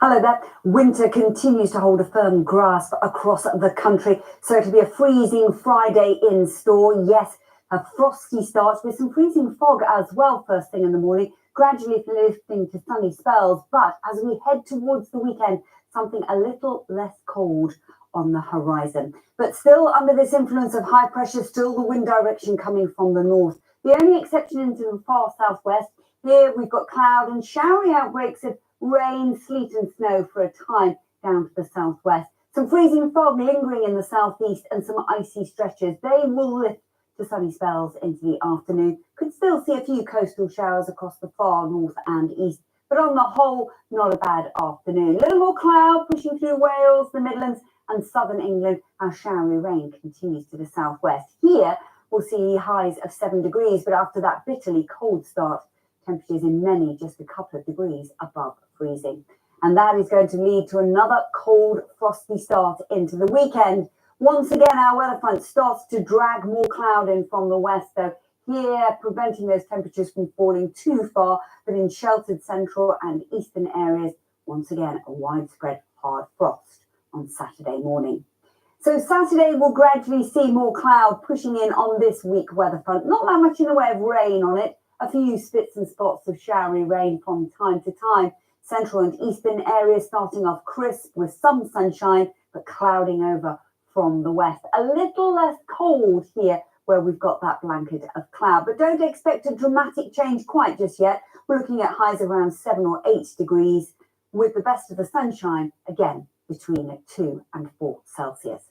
Now, as we move out of Saturday into Sunday and the week ahead, it looks likely that the wind direction will change. A southwesterly flow will drive in weather fronts to the far north and west, but mild air right across the country. So we will start to see a change by the middle part of the week for all of us. It takes its time in arriving across central and southern England, but by the middle of the week, we're back to double figures, but there will be a little bit of rain to go with it.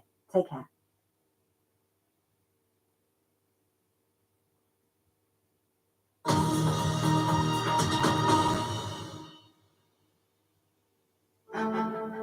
I'm reinvestigating some of the most dramatic chapters in British history. Oh, yes, it turns very dark here. Get closer to the truth. Lucy Worsley investigates. Watch now on BBC iPlayer. We are doing the meeting scene, which is when Gabby first meets Stacey. From the first date to the final take, this is the story behind one of television's most loved series. The idea that it would become this 20-year-long journey, I think that's something to really be proud of. We gave up on it at one point. It's extraordinary how close we were. Gavin and Stacey, a fond farewell. Press red to watch on BBC iPlayer. Attention passengers. I feel like you can't go ahead. This is actually the most brutal thing. Was this a really bad idea? Strap in. It's about to get juicy. The Traitors continues tonight at 9 on BBC One and iPlayer.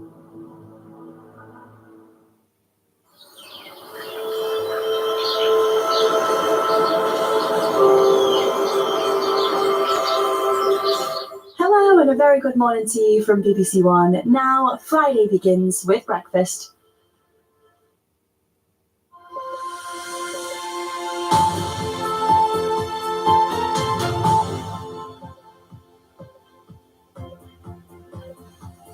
Good morning, welcome to breakfast with Nagawan Chetty and Charlie State. Our headlines today. The number of confirmed dead in the Los Angeles wildfires rises to 10 as the city reels over the scale of the damage. Everything's gone. The supermarkets, the barbershops, everything. It's all gone. Officials say they believe at least one fire has been started deliberately. A man has been arrested for arson. Here in the UK, a warning of further disruption on the transport network as snow and ice continue to affect many parts of the country. Indeed, ice warnings cover much of the UK to start with. Not as much snow around today, but there is some dense fog that could just hamper the morning commute for some of you. I'll have the details. Plans are announced to cap the price of tickets being resold for gigs and sporting events in a move to clamp down on touts. Good morning. In the sport, talk about timing as Everton sacked manager Sean Dyche just hours before their FA Cup third-round match against League One Peterborough, which Everton still managed to win 2-0. Bradford prepares to launch its Year as City of Culture 2025 with a little bit of magic.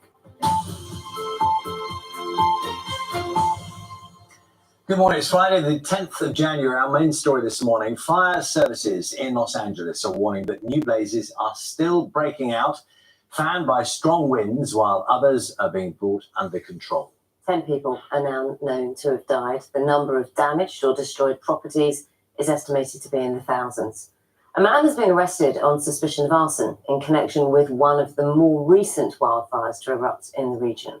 According to California officials, there are at least 5 fires raging in the wider area. It's been described as one of the costliest wildfire disasters in modern US history. Our correspondent Helen Humphrey reports from Los Angeles. I watched this house burn down live on the news. Yeah, this was a beautiful home. Had a lot of good times here. It's hard to put into words the level of devastation here, but the LA County Sheriff put it bluntly. In some areas, he said, it looks like a bomb had been dropped. So far, land more than twice the size of Manhattan lies in ruins, and still, these fires rage out of control. There is a new fire, unfortunately, in West Hills, pushing into Ventura County, and we are expecting this fire to rapidly spread due to high winds. This is a reminder that this is a very dynamic situation that can change quickly. On Thursday, a brief lull in those fierce Santa Ana winds allowed aircraft to streak across the skies, dropping water and fire retardant onto the flames. But there's no guarantee that that calm will last, with forecasters warning more winds could fan these infernos even further. The wind definitely played the biggest part, especially with the flying embers. I mean, I remember seeing embers just shooting over my head like, oh my gosh, that's somebody's house, that's someone's like property. Just balls of fire. Some residents have ventured back, bracing themselves for what they'd find, only to discover their homes reduced to little more than ash. Many told us they're simply too devastated to speak on camera. These fires don't discriminate, tearing through every kind of neighborhood, from lavish mansions to humble bungalows. All of them wants a place of safety for someone. This looks like the apocalypse. It just doesn't feel like the normal things that happen in your life. This is something very unusual. And for others, the scope of this catastrophe confirms their growing fears about the changing climate. This is obvious that stuff like this is happening because of global warming, and people that just want to deny it just don't know science and don't know how to research those things. So I think that humans are funny because they think anywhere they move in this world they'll be safe, but the entire world has global warming. I guess pick your disaster and live there. What disaster makes you feel most comfortable? Because that's the world we're living in at this point. Here in Altadena, fire crews are out battling these hot spots. You can see that many homes, like this one, are still smouldering. And you can see here that this entire neighborhood, this entire community has essentially been wiped out. We've been speaking to families here who have lived in these homes for generations. And in just a matter of hours, they've lost everything. And in some of the hardest hit areas, a nighttime curfew is in place, as some try to profit from the chaos. Looting has already led to multiple arrests. Meanwhile, President Biden has pledged his support for all those affected. To the families who have been impacted by this disaster, you're living through a nightmare, I know. And I promise you, we're going to help you get through this and eventually recover and rebuild. But rebuilding is hard to imagine right now, when all these residents can do is wait, hoping and praying that the next gust of wind won't stoke the embers back into an inferno. Helena Humphrey, BBC News, Los Angeles. So let's take a moment now, take a closer look at the sheer scale of the damage since the wildfires took hold. We're going to see some before and after images of the devastation the flames have left behind. The first one we'll see now is a cafe in the Pacific Palisades. You can see it there. It's very much an image you associate with Los Angeles. And if we show you now, this is what remains. So the next image is a well-known high school. This is in the same area. You can see the sign there, Palisades High School. And this is how that school looks now. Reduced to rubble effectively with ash. And this last image will be one people may be familiar with. This is California's Pacific Coast Highway. So you can see the road running behind and then the houses, those beachfront houses along the front there. So that is the before image. And we can see this is the aftermath, and the smoke you could see still in the air. This, of course, was oceanfront homes ravaged by flames. Let's speak now to our North America correspondent, David Willis. Very good morning to you, David. Just give us a sense of where you are. And I think you're in Altadena, aren't you? And I'm seeing that in the last half hour or so, that death toll has gone up to 10. Just bring us right up to date with what you're seeing there and hearing from elsewhere. Well, that's right. You're absolutely right. We'll get on to the death toll in just a second. But officials working round the clock in neighborhoods such as this, Residential Street in Altadena, where virtually every house, every structure has been razed to the ground. This was a wood-framed house. All that remains is a staircase, and beyond the horizon there, a car that has been completely burnt out. And I have to say that that's the picture in so many streets, in so many parts of America's second largest city. And a short while ago, as you mentioned, the LA Coroner's Office declared that they had 10 bodies, or the remains of 10 bodies, had been identified. They have yet to be able to put a name to those bodies because identifying them precisely is such a difficult job. And I have to say that that's one of a whole range of very grim tasks that await officials here. They have had one break, and that's with the weather. That's enabled them to at least get a handle on the two main fires, the one at Pacific Palisades and the one here in Pasadena, Altadena. This one, the flames are licking at the hills just behind us right now, is not at least growing in size, and that's advantageous. And the one at Pacific Palisades, we're told, is now 6% contained.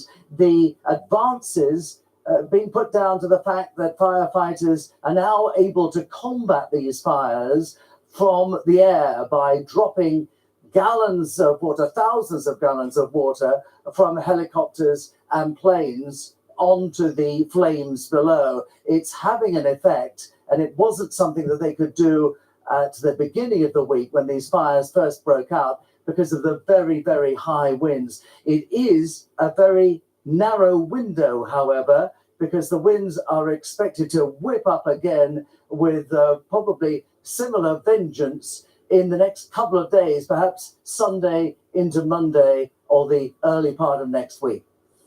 David, as we look at, obviously it's nighttime where you are, but we get a sense even from just what we can see behind you of the damage to that area. But I think you were talking about 6% contained some of those fires. Now, presumably that still means there's a great risk and people are either still having to leave their homes or being warned they might have to.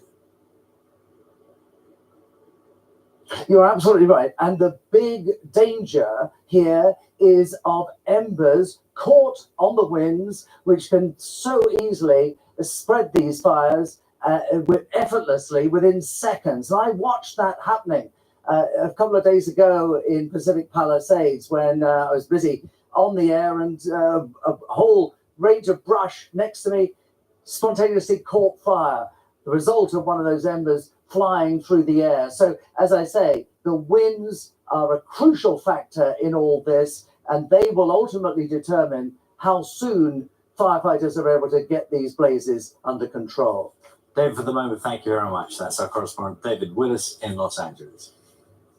Time now, 10 minutes past 6. We'll return to the UK and the weather conditions here because temperatures are set to stay below freezing as the Met Office has issued 4 fresh weather warnings around the UK. It is expected to stay cold for another couple of days with yellow warnings of ice in place in Scotland, northeast England and Wales. There are also dozens of flood alerts due to heavy rain or melting snow. Our reporter Thomas McGill has more. High up in the Yorkshire Dales, 1,800 feet above sea level. And it's a race against time for farmer Frank Carr as he digs out a sheep trapped in the snowdrift. Good thing about horn sheep is they've got good handles. He has more than 1,300 animals spread across 2,000 acres, many now completely cut off, such as the harsh conditions. We were predicted 40 centimetres, and I think we definitely got that as well with the winds. It's the wind that makes the drifts as bad as they are. In Leeds city centre, there was less snow, but icy conditions left it like a ghost town as people heeded advice and stayed away. Many roads across the UK were blocked with drivers facing some challenging conditions, and there was disruption to flights and some rail services. And in the southwest, many schools and colleges remained closed, with many taking a chance for a bit of winter fun on Dartmoor. Just thought we'd try and have a bit of family time really and enjoy the snow. We did think about the road conditions, didn't feel it was too bad, so we've come out. The Met Office has issued 2 new weather warnings for ice and snow covering parts of Northern Ireland and Wales, as this cold snap is expected to stick around a bit longer. Other yellow warnings covering most of England and parts of Scotland also remain in place until later this morning, as snow continues to freeze and icy conditions persist. Thomas McGill, BBC News. In a moment, we'll talk to our reporter Nick Johnson, who's in Harrogate. First, Ben Phillip is in Braemar in Aberdeenshire. Ben, morning to you. Braemar's holding the record for the lowest temperature recorded in the UK. What was that? Yeah, we're a long way off that record this morning, Naga. It's still very chilly though, -5 Celsius at the moment. There were colder temperatures overnight in the Highlands though. Tulloch Bridge with -10.3 Celsius. The north of Scotland, of course, is no stranger to winter weather, but it's been under this yellow snow and ice warnings for nearly 2 weeks now. There's been hundreds of schools closed for days now. There's been travel disruption, and it just keeps snowing. The current yellow warning here expires at 10 o'clock this morning, and we're in for another very cold day. We hear that it's going to struggle to really get above freezing today and tonight. We could see temperatures in some areas, in perhaps more rural and highland glens, as low as -20 Celsius. So very chilly indeed, but with ice warnings in place for other parts of the UK, in England, Wales and Northern Ireland, the advice very much at the moment is to try and stay warm, stay safe and ultimately be prepared. Ben, thanks very much for that. That's Ben Phillip in Braemar in Aberdeenshire. As promised, Nick Johnson in Harrogate. Now, Nick, you know, we saw in Braemar, they've had a record of -27.2 degrees. That was 1992. It's maybe not that cold, but it still feels very cold at the moment. Yeah, I don't think we're going to be straying into record-breaking temperatures here in Harrogate. I think probably it was around -4 overnight, and we think it probably is about that now.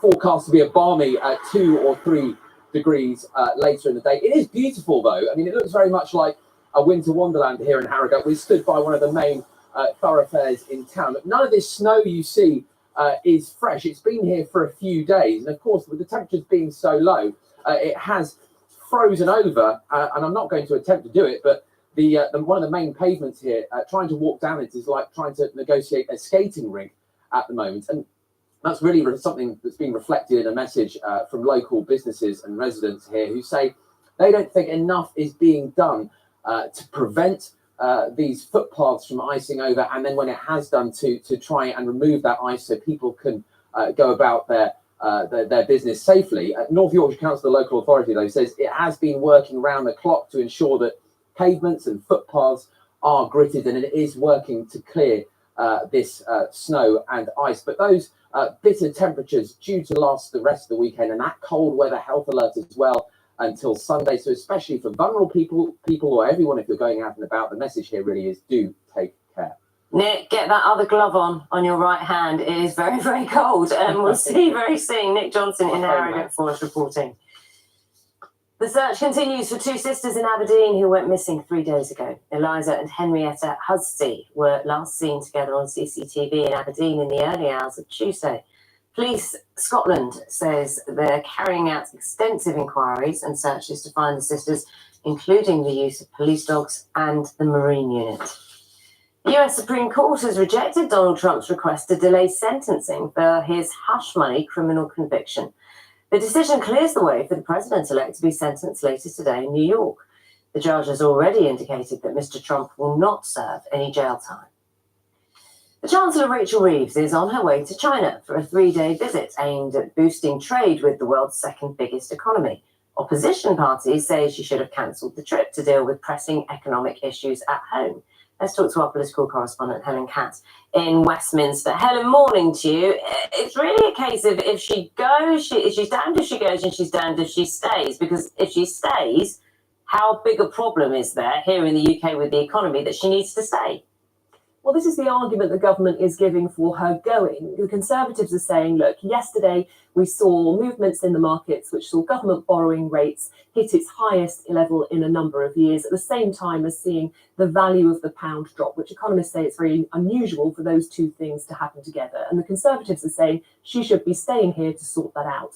The government's argument is that there's no need for any sort of emergency intervention and that this trip is important, and that is why she should still be going. And the government has been very clear that it wants to reset relations with China. This is all part of that. Relations have soured over recent years under the Conservatives because of actions taken by China's leaders, because of concerns and allegations around spying and security. The Labour government had said that what it wants to do is pursue this sort of three-pronged approach to China, where it cooperates where it can, it challenges where it must, and competes where it needs to. And the economy and trade is clearly one area where they think that cooperation is possible. That is the point of Rachel Reeves' trip. She's gone out there with some quite senior financial figures, people like the chair of HSBC and the governor of the Bank of England, in an attempt to boost cooperation on the economy and trade as she tries to grow the economy in the longer term here. So it's a bit of a sense of a longer term good from this trip, if you like, while she says there isn't any need to take immediate action here. Helen, thanks very much for taking us through that. Helen Catt there, our political correspondent. The price of resale tickets for live events could be capped under government plans to clamp down on touts. Ministers are also looking at dynamic pricing after Oasis fans were caught out by a lack of transparency last summer. Our correspondent Chichi Uzundu has this report. Just last August, when one of the biggest bands in the world announced they were getting back together and going on tour, the scramble to get tickets was huge. Fans were annoyed because of something called dynamic pricing. That's where prices increase as demanded as people queued for hours to try and get their hands on those tickets. By the time I actually got there, I think the tickets were £453. While you were in the queue for that time, there was no indication of how much the tickets would be once you actually got to the end point. And that seems quite unfair. And I think that there's probably a lot of people that have spent beyond their means. And then when the tour sold out, tickets appeared on resale sites for thousands of pounds. But the government says it wants to clamp down on some of those practices. The Department for Culture, Media and Sport is launching a consultation. It's proposed a number of things, including capping the amount you can resell a ticket for up to 30% above the original price. They want to limit the number of tickets a reseller can actually list for sale on resale sites. And they want to increase the accountability of ticket resale websites and apps so that they are held legally responsible for the accuracy of information provided to fans. When it comes to dynamic pricing, the consultation is calling for evidence on that and other pricing practices in the live events industry. But there have been calls for tougher regulation in ticketing. We need to see action from the government sooner rather than later to stop these poor practices. So exploitative practices like dynamic pricing, for example, if this consultation means that things like that come to an end, it can only be a good thing. I'm in love with the shape of you. We push and pull like a magnet. This 12-week consultation isn't just about gigs. It's also calling for information about ticketing with theatre, comedy and sport. So, with a packed year of live events ahead, fans will have to wait and see if any of these become law. Chichi Uzundu, BBC News. And time now is 6:21. So, Matt, lots to talk about in relation to the weather. What's that picture behind you telling us Beautiful. this morning? Stunning, isn't it? Beautiful scene from yesterday, in fact. Snow-covered mountains, lovely crispy. You can handle it just about, can't you? The sunshine, no wind out there, but it is cold, and it stays cold for a little while longer yet. Very good morning too. Yes, pretty chilly out there at the moment, and again, there is a risk of ice just about anywhere across the UK. Other things to watch out for this morning: an added hazard for commuters across northwest England, northwest Midlands, parts of Wales and Northern Ireland. Some dense patches of fog. But there's a little less snow around this morning. But let's just take a look at some of those temperatures. We've got down to -11 so far overnight. Recently, these are just some of the coldest spots. More widely, though, around -3 to -6. Virtually all parts of the UK are sub-zero right now. We have got a few showers that are still continuing. So not as many as we've had recently. Snow showers mainly to the northeast of Scotland. Might see one or two of those push into Braemar with us today. And there's more clouds, outbreaks of rain, drizzle, and even a little bit of sleet and snow over the tops of the moors to come today in the southwest. Stronger breeze here. Cloud extends into Wales, southern counties of England through the day. A few rain showers along the coast, sleet and snow inland for eastern parts of England.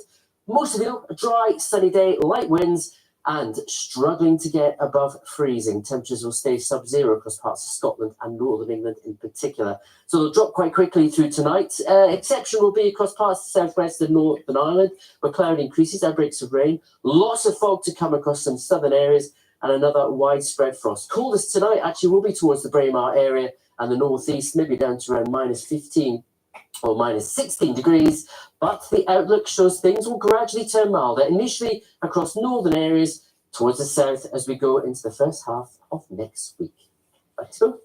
Those temperatures very well Makes you happy. after this week. Yeah. Well, it's better, isn't it, for everyone, I think. Thanks, Matt. Now, a council in South Wales Valleys has told parents that teachers will no longer change nappies for pupils who are not toilet trained. Instead, parents will now be called into school to change their children from the age of 3. It comes as recent figures from early years charity Kindred suggest that around a quarter of children begin school in England and Wales before being potty trained. Our reporter Lolo Chung has more. It's a challenge all parents must tackle eventually, potty training their children. But that doesn't always happen before a child starts school. And one council in Wales now says it's happening far too often. Blaenau Gwent this week introduced a new policy saying parents are now expected to come in if their child needs their nappy or pull-up changing rather than leaving it to school staff. We gauged reaction at one school gate. Teachers have got a lot to do, and so have the parents. If they are working, you can't just leave work to come and change them. My daughter today actually, wet herself in school and they were ringing us up, so it's a bit of a pain, really. I see the other side of it as well, so there's pros and cons to all of it. But for me, I think it's great that they do have change them in school. Although schools across Wales already ask that children are toilet trained before they start at nursery, the policy here at Blaenau Gwent does seem to go a little bit further than that in saying that they will now ask parents to come in to deal with any issues that arise. In a statement, the council said the policy had been introduced due to very high levels of pupils coming to school in nappies. They added that it should be the parents' or carers' responsibility to toilet train their child, but that the policy would not apply to those who had a recognised medical need. The policy has the support of teaching unions, who say some staff are having to deal with children as old as 8 who are still not fully toilet trained. All over Wales, there are a number of schools really struggling with this because they have neither the money nor the resource to keep supporting children in this way. So if I have 5 TAs in my school and 4 of them are supporting with toileting for children who don't have additional learning needs, then they're not supporting for learning. Nobody is going to deny that child support and help if they need it. But what Blaenau Gwent Council is asking parents to do is to work with the school to come in and help where they can. No child is going to be left in discomfort. Of course they're not. But there needs to be a joint responsibility here, and that's what we're supporting. A children's charity specialising in improving bowel and bladder health say recent research shows around 1 in 4 children are not toilet trained when they start school, with numbers increasing since COVID, but say the blame shouldn't fall solely on parents. How do you know where to go to get support? How do you know what the right time is? And if you're not getting that support from the services, it's understandable why parents are not confident and they flounder. We need to give them support.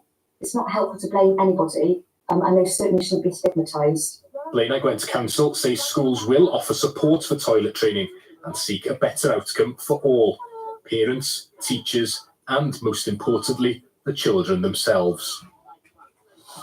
Maybe a story that interests you.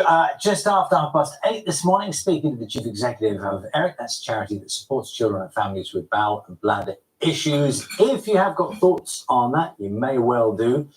You can send a message or WhatsApp or just by email on Twitter. The details, all the details on the screen you can see now. Don't forget to include your name in the message and where you're getting in touch from. It is time to get the news, travel and weather wherever you are. See you shortly.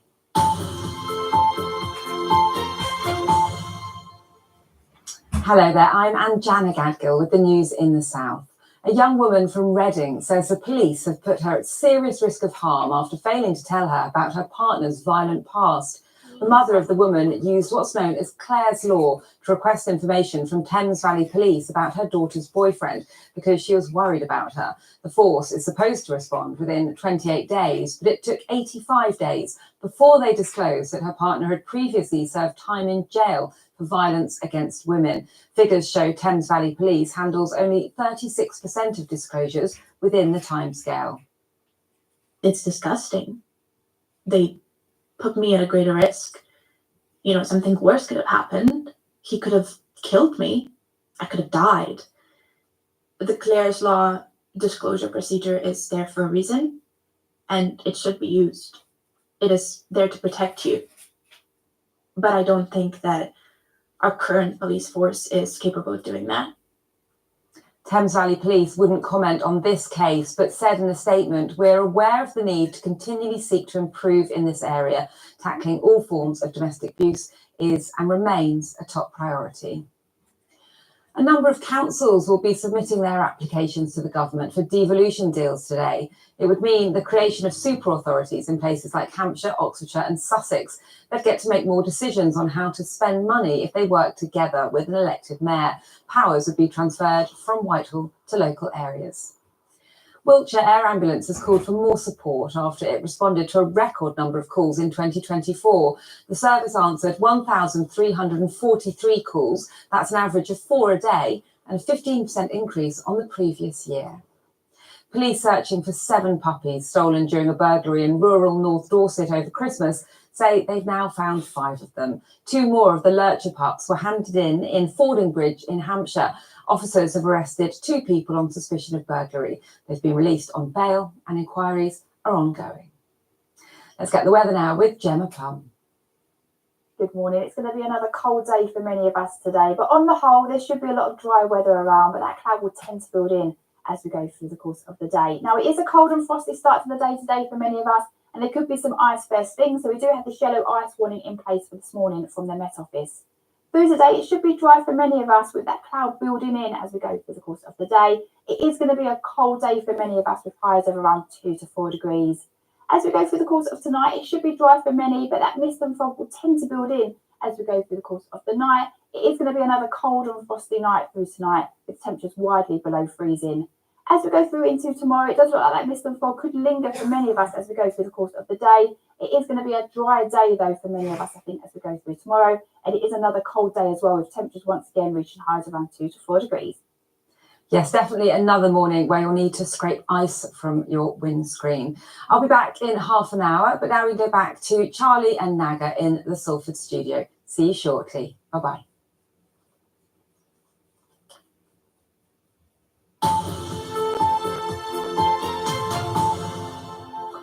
How are you watching Breakfast with Nagman Chetty and Charlie State? Good morning to you. The time now is 6:30. You know, last year was the hottest since records began, according to new figures from the EU's climate monitoring body. Yeah, let's find out more. Yeah, sorry. Copernicus is the name. Our climate editor, Justin Brother, has been looking at the global impact, the rising temperatures. Very pleased to say Justin's with us here in the studio. Morning. There's a lot of information to get through here, Justin. There is indeed. Now, the images from LA are like a vision of the apocalypse. Flames consuming one of the greatest cities on Earth, forcing tens of thousands of people out of their homes. Now, the causes of the fire in California aren't yet clear, but scientists have been warning that events like this would become increasingly likely as global temperatures continue to rise. And figures published this morning show they reached new record levels in 2024. Last year was the hottest ever recorded by the European Climate Monitoring Service. It was 1.6 degrees Celsius above pre-industrial records, making 2024 the first calendar year to exceed the target of 1.5 Celsius the world has agreed to try to limit the temperature rise to. Now, that doesn't mean the target has been broken, because that refers to a 20-year average, but it is a worrying indication of just how close the world is to doing so in the longer term. Let's take a look. Remember the series of huge storms that battered the UK at the beginning of last year and left large areas flooded? Scientists judge climate change has made rain and snow on stormy days here in the UK 30% more intense, and we've had it relatively easy. Remember those devastating floods in Spain in October? Or the historic drought in the Amazon basin, which reduced river levels to a 120-year low? Or how about the 6 typhoons that hit the Philippines in just 30 days in November? These are just a few examples of the extreme weather which affected the world last year and which scientists say was linked to climate change. This map shows how the world has warmed since 1940. The blue shading is when temperatures are lower than average. Red shows where it is getting hotter. As you can see, virtually the whole planet has got warmer over the last 8 decades, with last year, 2024, the hottest ever recorded. Today's figures show the last decade has included all 10 of the hottest years on record. It represents a new climate era for our species, say experts. We're living in a climate that humanity hasn't experienced before. We can say with confidence, when we look at ice core records, when we look at other data sets, that this is the warmest period for at least the last 100,000 years or so. And when we look back at the ice core records, it's the highest concentration of greenhouse gases in the atmosphere for the last 800,000 years or so. Unless greenhouse gas emissions start to reduce, global temperatures will continue to rise, increasing the likelihood of extreme weather. That presents a huge challenge for the UK, says the new head of the country's independent watchdog on climate. The Climate Change Committee has been clear with government that we are in no way ready for the changing weather events that this economy will face. Increased flooding, increased drought, extreme heat, or just the kind of changing seasons and what that means for our existing infrastructure. She says 7% of the new housing plan for the UK will be built on floodplains, for example. The government told the BBC strengthening the UK's resilience to a changing climate is one of its top priorities. It said it is investing billions in flood defences and has launched a new climate service to help local authorities prepare for changing weather patterns. The fires in LA are exactly the kind of event climate scientists have been warning about for years, and are yet more evidence of why we should all be worried about the way our climate is changing. Yeah, Justin, there are some truly shocking images in that report you put together there. I mean, how do you put this all together in a clear message about what's changing? Well, I think the director of Copernicus, the director of the European Climate Monitoring Service, put it quite well. She said, we as a species are entering a new climate era. Like she said, the hottest temperatures for at least 100,000 years, the greatest concentration of greenhouse gases in the atmosphere for 800,000 years.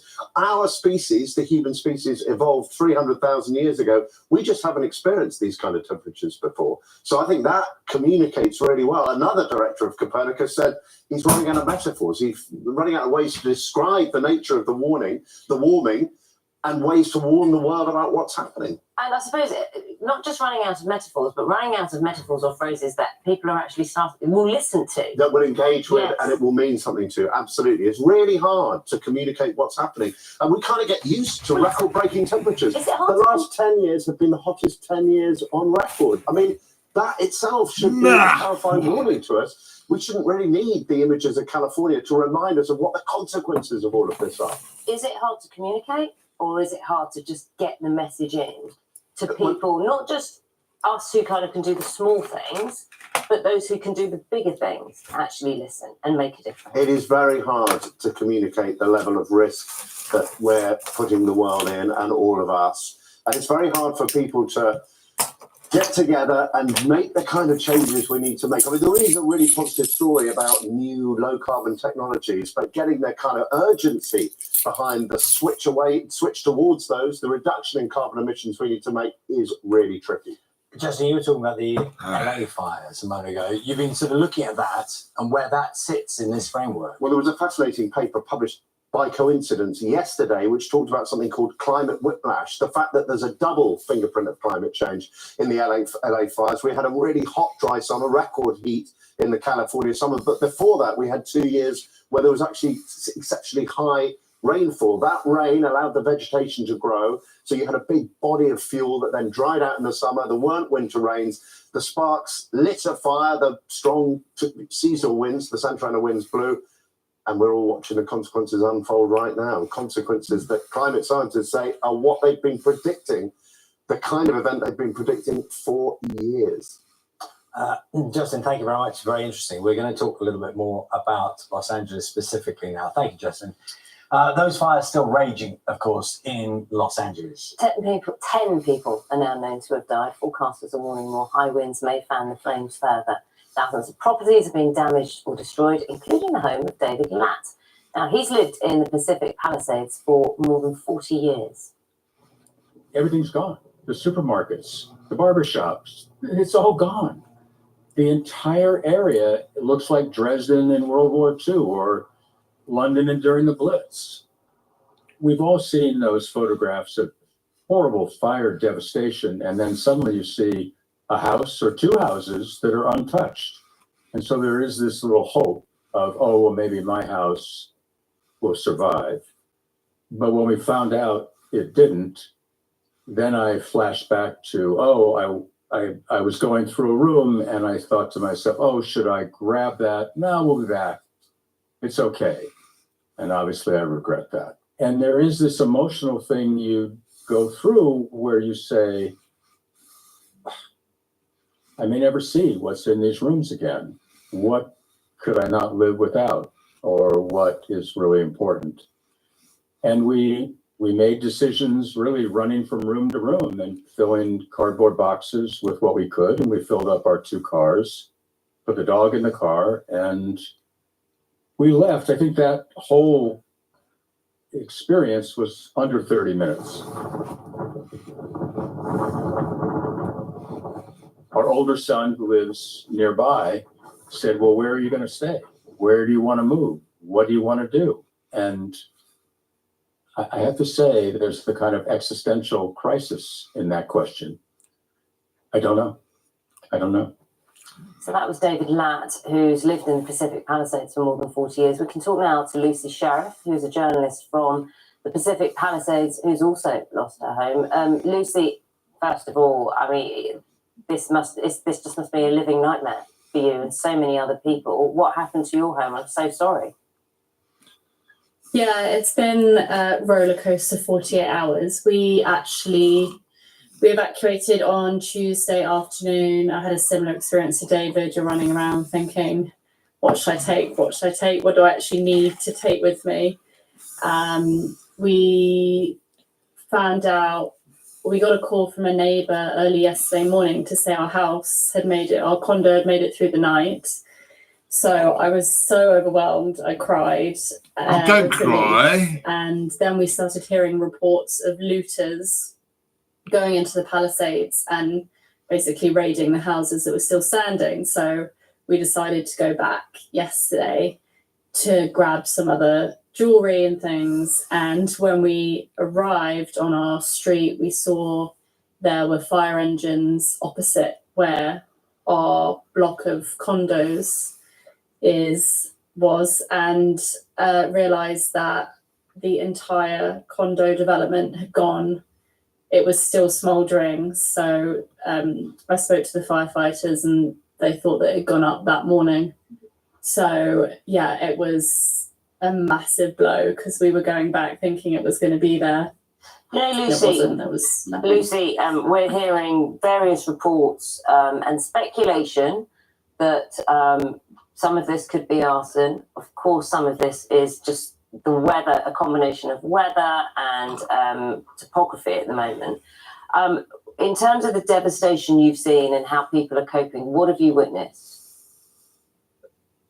The Palisades community is the most incredible community I've ever lived in, and everybody is coming together, and it's really quite amazing because there's literally nothing left. It's that the whole town has just been razed to the ground, basically, and yeah, my community, we've all been messaging each other, calling each other, making sure everyone's okay.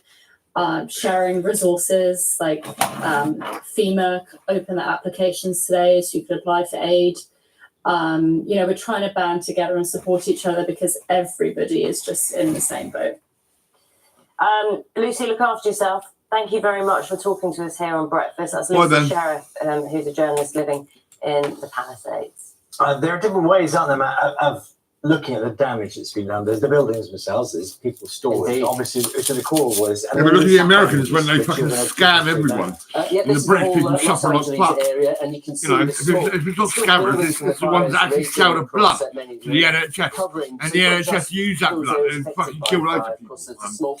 Yeah, AIDS and HIV. I'm never going to forget that, am I? But there's the other aspect, of course, they need a small window, and they've got That's the Americans, fucking up the Brits. These fires, and it is a small window because early next week the Santa Ana winds could be back, and if any fires are still burning, they could spread even further. So that's what's happening over in California. Let's head to our. I suggest you have a barbecue. I mean, fucking why not? A very cold night once again. So far, we've seen temperatures as low as -12 in parts of Highland Scotland, -11 in Cumbria, widely well below freezing across the UK. It could drop a few degrees more before we get to around 8, 9 o'clock in the morning. And of course, there are warnings in place with those icy cold temperatures, widespread ice warnings across the country, still some snow across the north and northeast of Scotland, but even outside those warning Here areas, comes the sun. and some dense fog across northwest England, Wales, and Northern Ireland. I see. A sunny day, It's alright. Scotland, a few rain and certain snow flurries into eastern counties later. But a big difference to the southwest. Cloud here, outbreaks of rain, drizzle, turning to snow over the hills, but remain quite icy and increased cloud, but temperatures stay below freezing for some. I look good, Tonight, actually. temperatures I've got a fucking quite jean widely jacket on. I once nearly give it again. away as well. We will see the cloud To break up Becky, a little yeah, in I the mean, southwest, but she still goes, some oh, further it's rain, a bit drizzle for Cornwall, scruffy around and it's turning the down for pack the Northern Island neck, with you know. a little bit of sleet. And I just, well, that's But all right, tonight, the that's clear fine. skies, You know. coolest I'll weather probably will pay reach that the price. northeast of Scotland. I don't know, I mean, -15 or I don't know. -16 here. Another frosty start I for buy, many. I buy so much fucking Dense stuff, fog it's though crazy. tomorrow morning across much of Wales, And this central place and is southern filled up England, with shit. lingering I all just day. can't believe it. Cloudy for Northern Ireland without breaks of rain. Sunniest towards Scotland and Northern England, and another cold day before things turn milder. I've got to stop next week. buying shit. I mean, I just got to get rid of it. You know, Matt, fucking, thanks very much for that. I'm going to get through this. Much for the sport I'm for gonna us fucking get rid of now. loads of A shit. sacking, a big game. Nothing like the FA Cup to warm me up, I tell you. Good morning. It was a strange night of swirling emotions as the FA Cup third round kicked off at Goodison Park. Everton, yes, as Charlie was hinting at, sacked manager Sean Dyche just hours before they hosted League One Peterborough. Oh, they sacked him. What's he gone and done? Is he a wanker? He looks like a wanker. He could be a wanker. I mean, aside from that, the subplot of a father and son, Ashley and Tyler Young, playing against each other, well, didn't quite happen, as Andy Swiss reports. A consoling hug from Dad. Ashley Young's Everton triumphing over Tyler Young's Peterborough on a night when there was little room for sentiment. The match began just 3 hours after Everton sacked their manager Sean Dyche, but under interim bosses Leighton Baines and Seamus Coleman, the hosts were ahead at the break. Cheers for Beto with the coolest of finishes.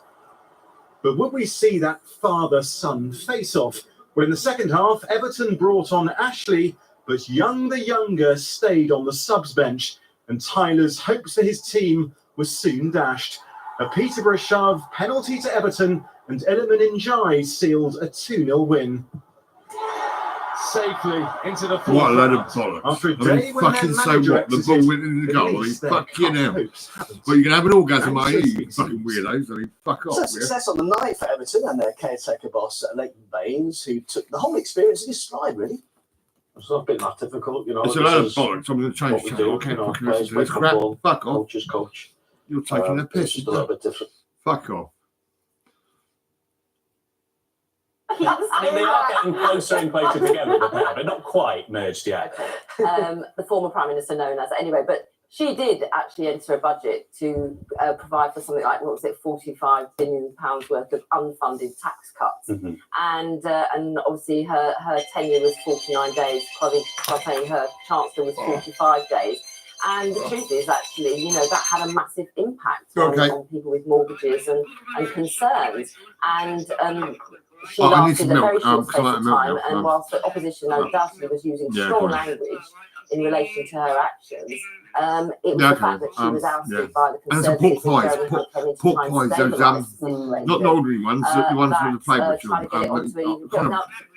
Yeah, that's it. You got it. Yeah. Is what do we mean by trash? And usually, technically, it's when you have, you know, 2 period quarters of you were lovely. You're just fucking. Recession. Yeah, you're that perfect. didn't happen under Liz Truss. It's not happening under Labour at the moment. And for Labour, you know, Kate, they have Kate,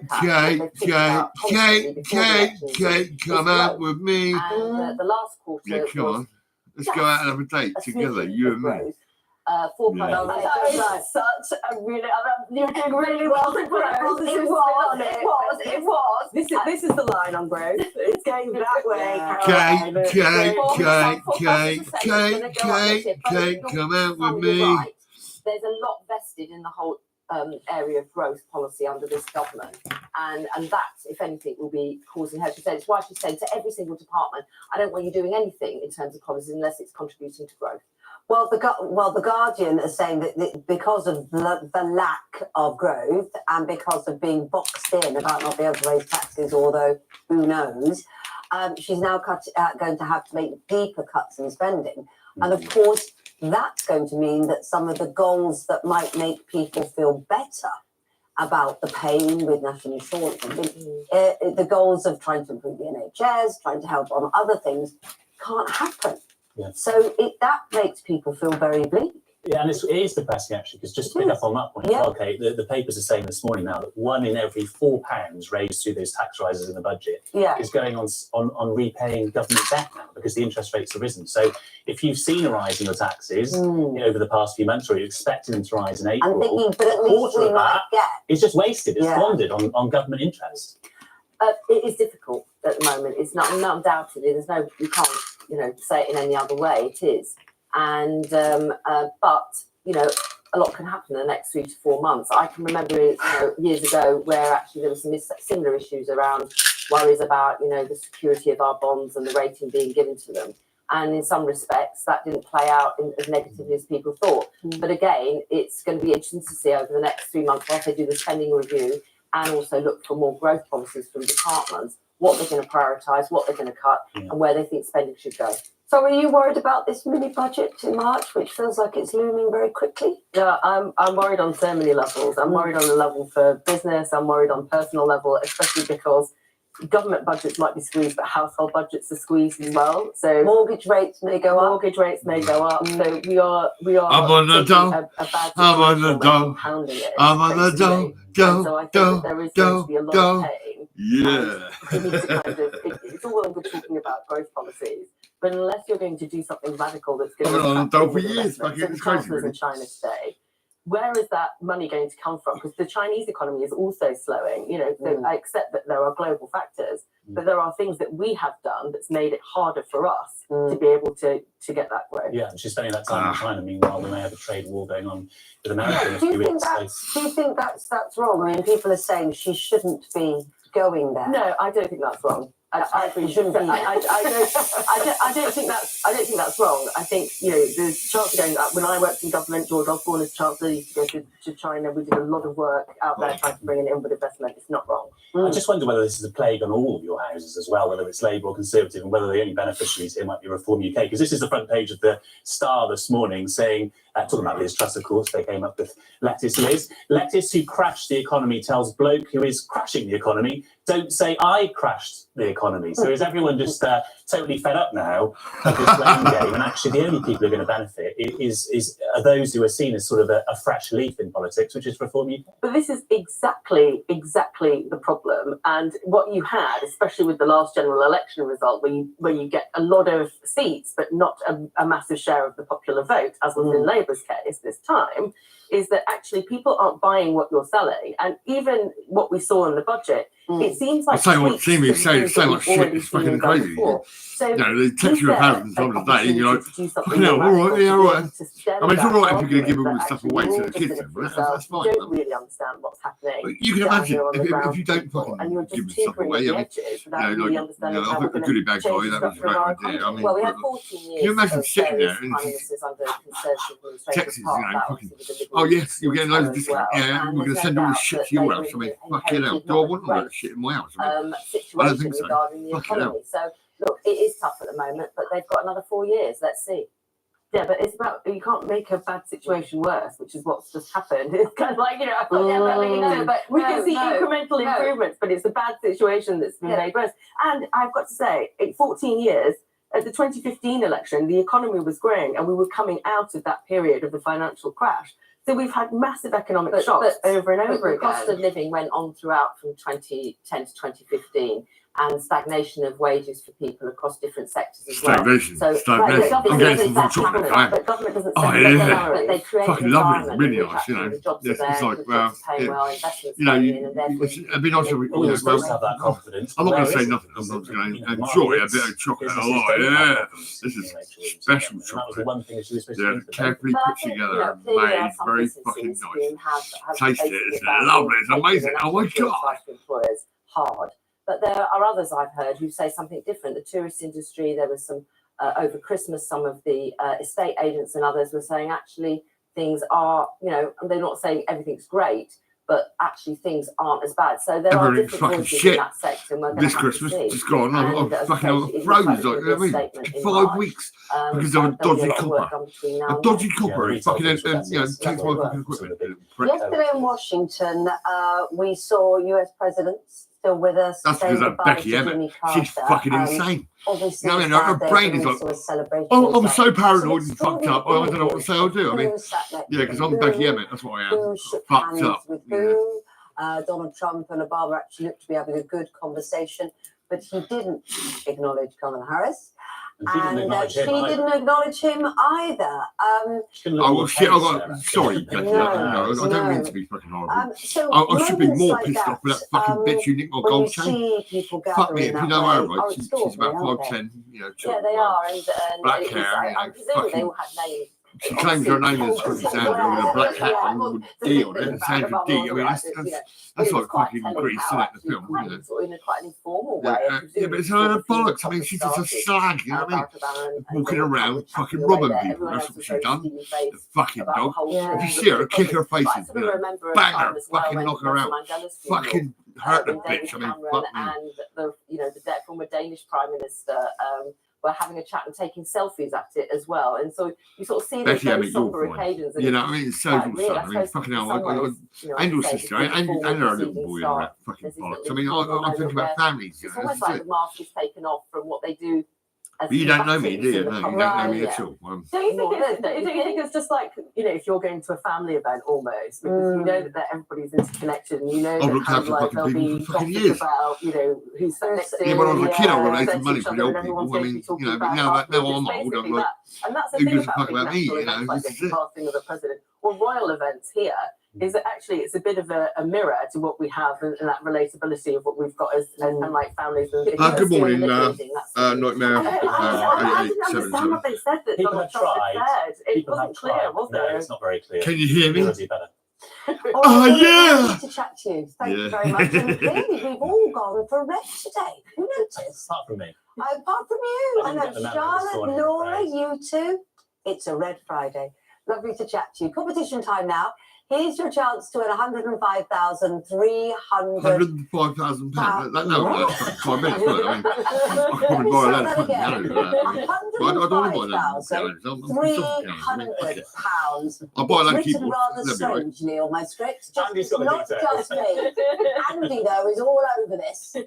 Andy, I don't say not another Andy. Fuck me. I've got a good Andy behind me. I've got another Andy, he's a wanker. He's a fucking prick.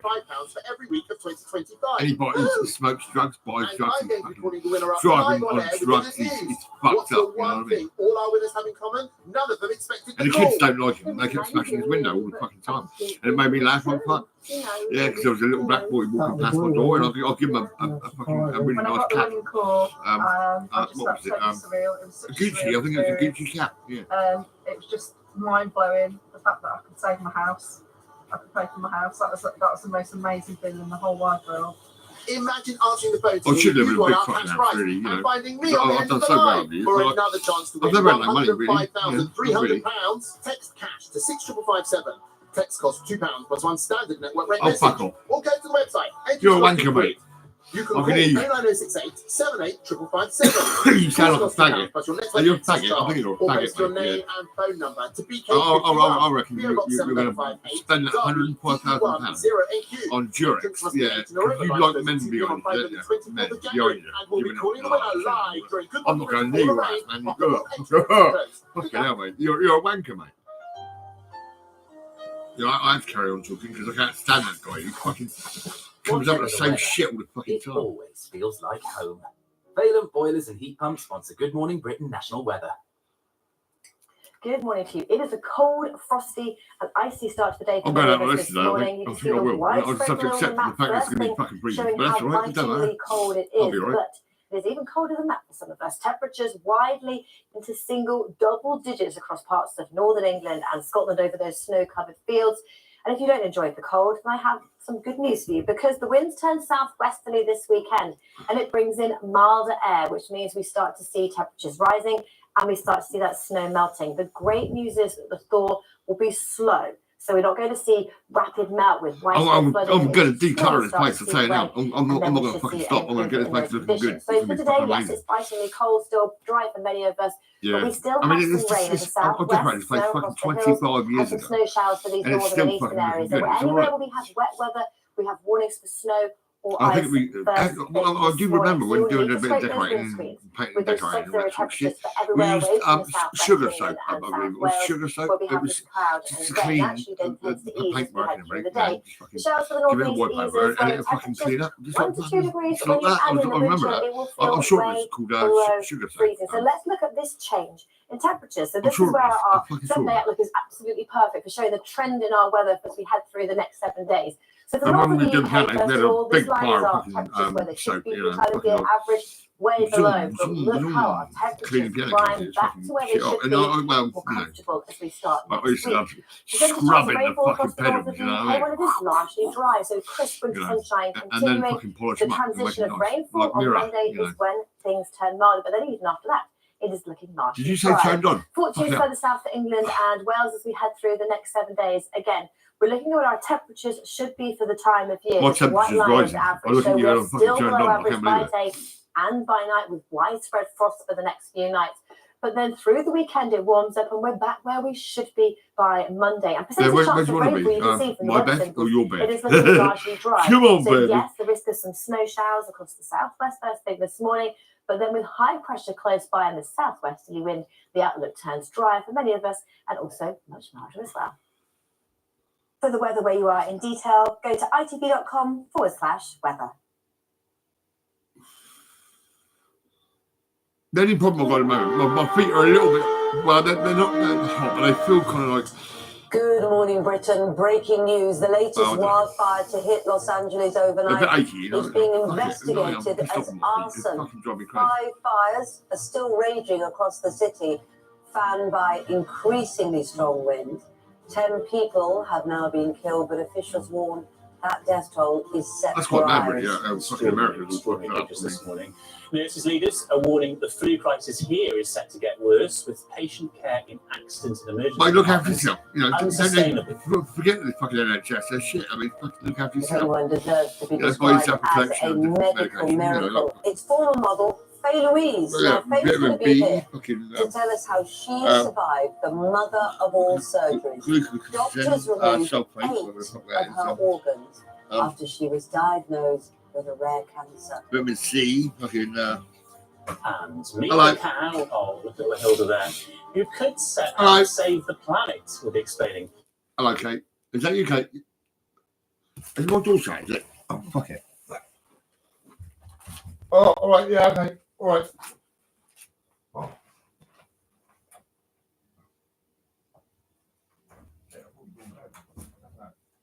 I've been blessed in this place. I'm going to fucking declutter this place. That's fine. Right, quick, because I haven't got long because we've done bus and go out. Right. Oh, yeah, okay. Oh, look. Oh, fucking lovely. Oh, yes. So that's 20, is it? Yep. Right. Let's see now. Don't tell me you can't find your card because I haven't got time. No, I know. No, I've got it. It's here somewhere. Fucking right. Oh, man. Oh, Gordy, come on. I know, no. Here it is. 6614. All right, yeah. Sorry, I got up late. Usually I'm up at 4 o'clock and I wake up Yeah, okay. 20 to 7. Right, pork pies and milk. Do you want to get some chewits? What for? We'll just hold it and look at it and say, I'm going to chew it. Stop it, you're doing it again. Oh, all right, yeah, right. Oh, what's that say? Fuck you. Oh, really? You don't want to do that, do you? I was just having a nice day. Oh, really? Yeah. Yeah, you're funny, you are.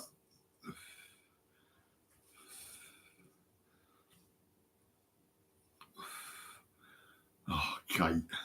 Kate, you're lovely. You fucking are lovely. I really do love you so much. It's crazy. On suspicion of arson in connection with the most recent fire to break out. Our North America correspondent Noel Phillips is in Los Angeles. Noel, officials have told you that the death toll will significantly increase tragically. And the reason for that, Kate, is because emergency responders are now able to safely search for those who have been reported missing. Let's not forget, there are a lot of people who were perhaps unable to escape the fires. And in a moment, we're going to share with you the heartbreaking story of one woman who returned home for the first time to find her dad among the wreckage of his home. But I just want to show you the aftermath of the destruction of this historic disaster. We're actually standing in someone's home, and right there, you can see a washing machine and dryer. Those are the only two things still standing. That washing machine's fucked. You can just look Look at it. around I mean, and it's see the fucking shining burnt out. lights and just move it around. You can also see the foundations of what appears to You be a better go to the chimney dry cleaners. back there. And this is repeated all across this entire community. Los With this being the Angeles, home of yeah. Hollywood, you'd That's be fucking mad, isn't mistaken to thinking that I'm standing on the set of some movie. But this is not a movie. This is the reality and the nightmare for so many families. I wish I could help you, but I The can't. horror of what unfolded I'm not inside a this dog, am I? home I mean, what can I do? I as mean, the fuck all, Eaton nothing. fire swept through the neighborhood of Altadena is now starting to emerge. I lost him and I lost the house in there together. They're both gone.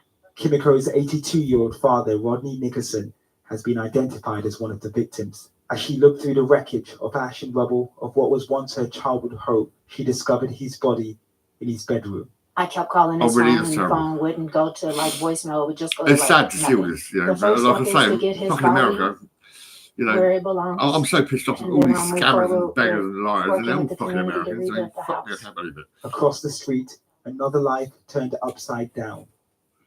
It's I think it's great to keep on fucking robbing people all the fucking time, you know. But no, it pisses you off. It does get you down. You know, you're like, fuck this. Catherine watched from There's her scammers kitchen and beggars window everywhere you as look. the You know, fires quickly fucking approached people, from the they're mountains. born to take Unlike some of her neighbours, take the she was piss, able to take escape everything, take with whatever you buildings got, I'll burning take it. and trees Yeah, because you're exploding fucking around her. shit. I can't even tell you how devastating this is Not, no, outside I of the mean, loss of a I'm child. on about people in the UK, you know, UK, I mean, can you believe that? Just going down to Italy, people are like, oh, I love this, I love that, I love this. You know, fucking hell, you know what you're like. I mean, you're terrible, really. I'm praying that we don't, but based on the devastation that we're witnessing, I would find it very difficult to believe that we won't. As officials now search for the missing, at least 20 people have been arrested on suspicion of looting. The hurricane force winds. Yeah, looting. Yeah, it's when they don't give a fuck about the devastation. They just keep taking it all the time. I tell you what, when you go fucking shoot the cunts, I mean, fucking right, little bastards. More than 9,000 homes and structures have been burnt to the ground. Nothing has been spared. We were prepared for one fire. That looks like dog shit, doesn't it? I mean, it's not dog shit, I can guarantee it. That is the Kenneth fire, which is being investigated as arson, as the scale of this apocalyptic and fast-moving disaster now almost impossible to convey. Noel Phillips, Good Morning Britain, Los Angeles. Well, that is our top story this morning. Coming up after it, we're going to be speaking to actor Chris Browning, who you'll be very familiar with in all sorts of things, including Westworld. And he's going to talk to us as firefighters continue to battle numerous wildfires across LA, as you can see. And I think some of his family are actually trapped as well. Yes. He's really, really concerned about getting them out. His 6-year-old daughter who's out walking with the other day as well, who saw the smoke. So, he's got a real story to tell this morning. Yeah, so we're looking forward to, if that's the right expression, speaking to him to get his perspective on things. But Charlotte, before that, has the rest of the day's news. Thanks very much. Good morning. The Royal College of Nursing has told this programme we have yet to reach the peak of the flu crisis. The UK Health Security Agency has extended its cold weather health alert for all of England until Sunday, meaning a rise in deaths is likely. Let's get more on this now from Dr. Amir, who joins us. Good morning to you, Amir. Now, the numbers affected are a real worry, aren't they? Why is this winter particularly bad? Morning. Now, Charlotte, I feel like we say winter in the NHS is always bad, but this winter is particularly bad. We've gone into it on the back foot because of the backlog on the waiting list and also ongoing staffing crisis within the NHS. Social care continues to be an issue as well with capacity. We can't discharge medically fit patients because there's no beds in social care. That leads to long queues of ambulances waiting to transfer patients. And we've been dealing with 4 viruses: COVID-19, flu, norovirus, and RSV. But flu is the big one this year. We've had low numbers in terms of uptake of the flu vaccine, but also the main strain of flu going around this year, H1N1, hasn't been around for a number of years. What the fuck's that then? Because I got flu, no fucking way, mate. You know what I mean? But let's have a look at some of those figures in hospital. Last week, there were just over 5,400 people in hospital per day with flu. Yeah, but don't go to a fucking hospital. The hospital was another bollocks. You're wasting your time. They know what they're doing. Last year, they're fucking rubbish. I mean, I can't believe it. 3.5 times more people in hospital with flu. Now, this cold weather isn't helping either. It dries out our mucous membranes. It puts additional pressure on our immune system, making us more susceptible to flu. But it also worsens other health conditions like cardiovascular disease and lung conditions. Those people then end up in hospital, putting pressure on the system too. Flu my body's a bit fucked because of the fucking NHS. My stomach is a bit fucked. It's all right. It will go down. It will disappear. It will. To do hand hygiene, clean communal surfaces, and get air. I'm not going there. Fucking hospital again. Check up. He wants to get my stomach sorted, but now I'd rather leave it. Sleep, yeah, okay. It will go. Exercise. Stop smoking, obviously. And if you're ill, I want to smoke, mate. Don't spread it around. 999 for emergencies, 111 your GP, and 111 was a load of bollocks. Now they changed it because they listened to me. They fucking changed it. I mean, the billionaire Elon Musk fears that Western civilization is under threat and is holding. I had a go to kill him. I said, like, fuck off, mate. You're a cunt. I said fucking this my stomach, and you kept saying mental health all the fucking time. About 3 or 4 times. I told them to fuck off. And do you know what? The next thing, I tried it one more time, and then they changed it. So now it's physical or mental. Well, we can speak now to Gargi Patel, who's at Downing Street with more on this now. Morning, Gargi. And the world's richest man has been launching a barrage of attacks, hasn't he, on the Prime Minister and on the government? What do they say, Gordy for president? Because I'm fucking shit up. Is that what it is? You know what I mean? Don't forget, Elon Musk is not just the world's richest man. He has some 210 million followers on X, the social media platform. Yeah, that fucking crazy bitch who nicked my fucking gold chain. I don't really give a fuck. Because at the end of the day, it was driving me crazy. So I had to fucking spin it around and turn it around because it was always twisted and fucked up. You know. And at it's those driving me comments, crazy, really. and they will be analysing. I'll get another necklace disinformation one and day. You know. hate is being spread online.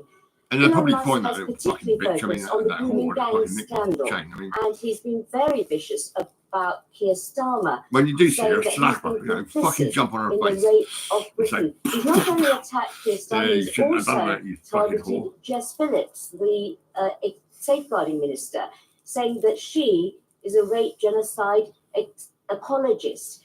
Jess Phillips, in turn, has said that a number of tweets that posts that Elon Musk has made has put her in danger, and it's reported that she has close protection officers assigned to I her hate this now. when the skins are Well, fucked. I Elon mean, Musk not it's only crazy, is really. making public comments about the Labour government and Labour politicians, he's also reportedly privately talking to allies about how he can destabilise the Labour government and remove Keir Starmer before the next election. Yeah, he's a cunt. Thanks very much. Searching Starmer, rescue you can operations fuck to off, find man. a second See, I'm going to British man smoke who this went until the missing day I whilst die. hiking Right? in the I Denmark like Mountains smoking. Now, are why don't about you to fuck resume off, their you prick? search.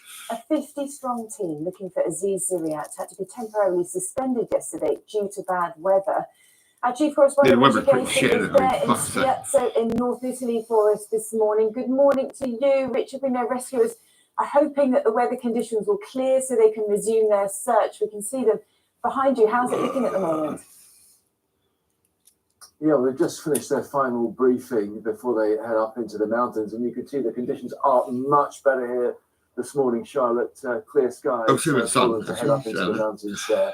That's A good. big team of people, much more actually than the 50 or so that we've been Dolomites. told That's were going to crazy. be involved. Yeah, that's Search fucking bad. dogs, Dolomites. Was specialists, that a car? using I'm sure it was a skis, car, wasn't other equipment, all gathering here in The Dolomites. Spiezzo, which is the I'm hub sure it of was this, definitely a car years search and ago. rescue Fucking years ago. operation, wanting to get out there to see if they can find any sign at all of Aziz Zuriat, who of Oh, course there's a has cat. been Yeah. missing since the new Oh, no, I'm year good, when mate. he was Listen, out hiking I couldn't with get- friend no, Samuel I Harris, couldn't get whose Popeyes, body so I had was to get believed some to have been straws. found Right. on Right, it's good. Wednesday. We went up into the All right. mountains You sure you don't want a to see hat? why it wasn't No, could be mate. searched for All right, 24 all hours. right. Quite clear to us actually then that the visibility up there was poor, low cloud, mist, unable to use the helicopter Okay. that would be ferrying many of these rescue workers around. Also, the deep, fresh snow up there made it very difficult to move around. And that is going to be one of the challenges that they face today. I spoke up there with a ski guide who'd grown up on the mountains and told me that without that expert help, when weather conditions change, you can find yourself in trouble. If you don't know where you're going, if the weather is good and it's fine and the conditions are fine, you can still get your way. But if you lose yourself, it's quite difficult to find what's your way. wrong with The winter can be very Yeah. changing, very tricky. Sometimes you wake up and the weather is good. Sometimes you wake up and it can change very quickly. So it must have been a very horrible wait now for news for the family and friends of Aziz Zuriat, many of whom are here in the area, waiting for news of him. Of course, Samuel Harris's body, or a body believed to be that of Samuel Harris, was recovered on Wednesday using that helicopter that we will see in action today. But you can see around the hive of activity here this morning in the Dolomites, a lot of people, many of them who are volunteering their time, are wanting to get out, wanting to see if there is any sign at all of Aziz. Let's hope they find him soon. Richard, thanks very much. The UK's first official consumption room for illegal drugs will open this coming Monday. The facility in Glasgow is backed by the Scottish Government as a way to tackle the country's drugs death crisis. It will see users take drugs under the supervision of trained health professionals. Juliet Dunlop has visited the clinic to see Trained. how it will work. You say trained health professionals. I mean, they're not fucking trained at all. No one trains the NHS. They just pay them a wage and get them to turn up and fucking pretend like they know what they're doing, but they don't know what they're by fucking the doing. They're Scottish rubbish. Government to tackle the country's drug death crisis. Well, this is fairly typical of the type of kit. Yeah, you might be able to test to see if someone's had a joint of weed or cannabis or something, but I mean, look at you fucking idiots. I mean, fuck off, will you? The police are fucking rubbish. The police are fucking shit. The police are fucking wankers. Do you know why? Because, well, weed and cannabis is going to be around for fucking years, right? So rather than be a bunch of cunts and fucking try to say, no, you can't have it, no, go destroy it. It will fuck off, you little bastards. You know, let people have the choice to have a choice if they want it, you know, in a cafe. fuck like that. Are you stupid or what? I mean, I think you're fucking bollocks. So you wouldn't use it? I would use it. I go out, get my drugs in the streets. And when I go out, I nearby hideout to take it straight away. Others have also raised concerns fearing access to residential care and treatment could suffer. You're talking about people's lives and offering people freedom from dependency.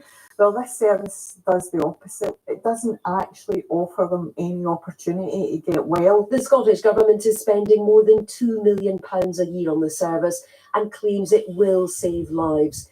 If it does bring people like Billy in from the cold, other cities may follow Glasgow's lead. They're on about Billy, right? Out in the cold. Now I'm thinking about that fucking spastic called fucking Peter Alcey. Peter Alcey, I'm gonna fucking smash you in the face, mate. You're a cunt. I fucking hate you, you bastard. How dare you even say I'm gonna be fucking chucked out on the streets over a few bin bags and a cancer research bag? I'll fucking smash you with a hammer, mate. I've got a hammer and I'll fucking take your head off.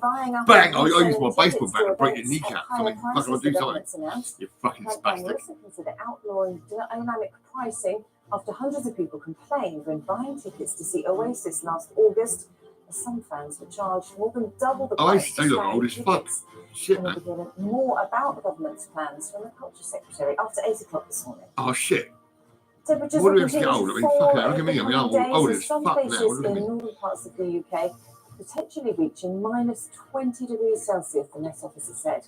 Weather warnings for ice are in place across the majority of Wales and Northern Ireland, as well as large parts of the east of England until 10 a.m. this morning.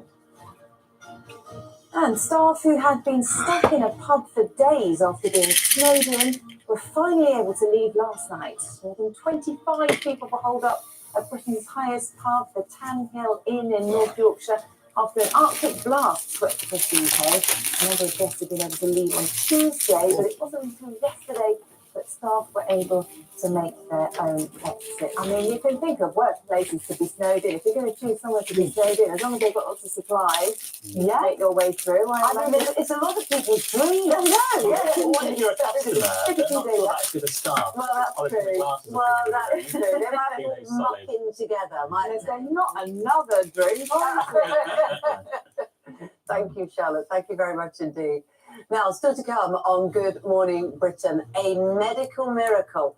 We're meeting a former model who had 8 organs removed to save her life after being diagnosed with a rare form of cancer. She's now back at work and cancer-free. Faye Louise shares her incredible story next. It's unbelievable you can have 8 organs removed and still make a shocking, recovery. Isn't it? You'd think that would be...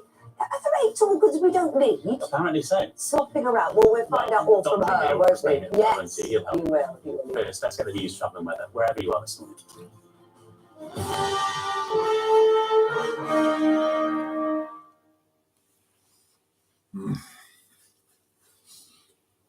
Hello, your Good Morning Britain headlines now in the south, and firefighters in Newbury are urging people to stay away and find alternative routes as they deal with a large residential fire. It broke out early on Scrippen's Close. Parts of Glendale Avenue, Villiers Way and Embourne Street have been closed.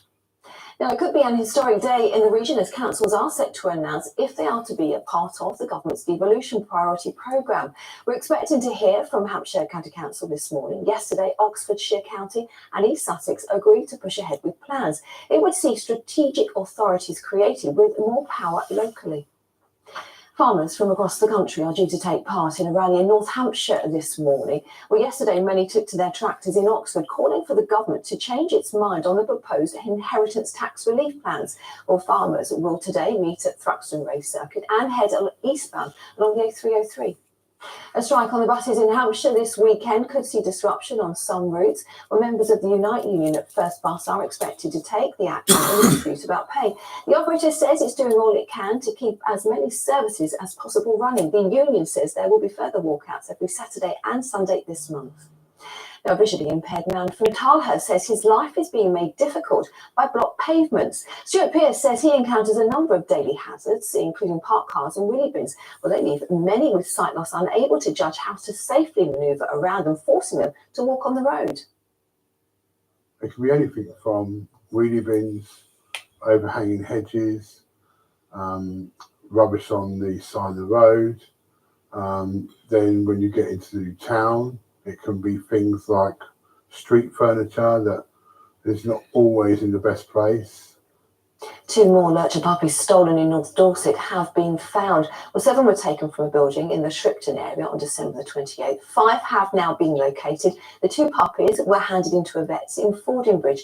Police are trying to find the remaining 2. They're beautiful.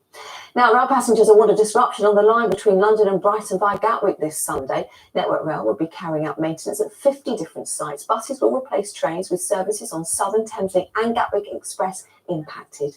Well, no major travel problems at the moment with travellers straight to Friday's weather.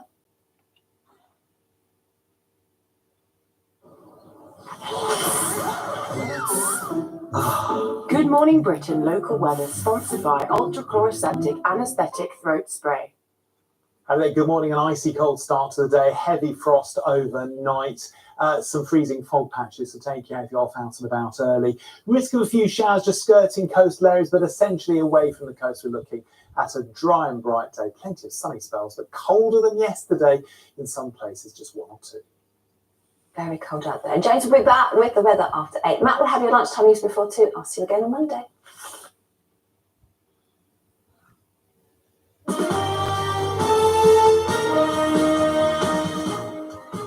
Now, just 18 months after losing her mum to bowel cancer, Faye Louise was diagnosed with a very rare type of cancer herself. She was so terrified of dying, she started to plan her own funeral. Well, remarkably, surgeons were able to perform an 11-hour operation to successfully remove 8 of her organs to try to rid her body of cancer. Unbelievable. It was referred to as the mother of all surgeries, quite literally. Faye had her appendix and her ovaries removed. Doctors also removed Faye's uterus and spleen, as well as her gallbladder and fallopian tubes. And part of Faye's liver and diaphragm were also removed.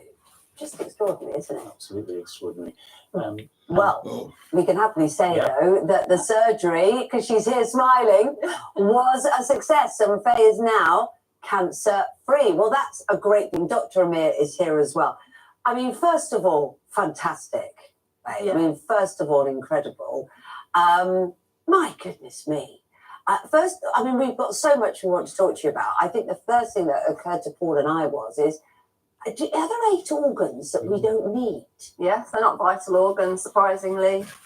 Yeah, so when he first told me, initially I was like, a lot of people are online, like, how can you live without 8 organs? But yeah, they're not vitals.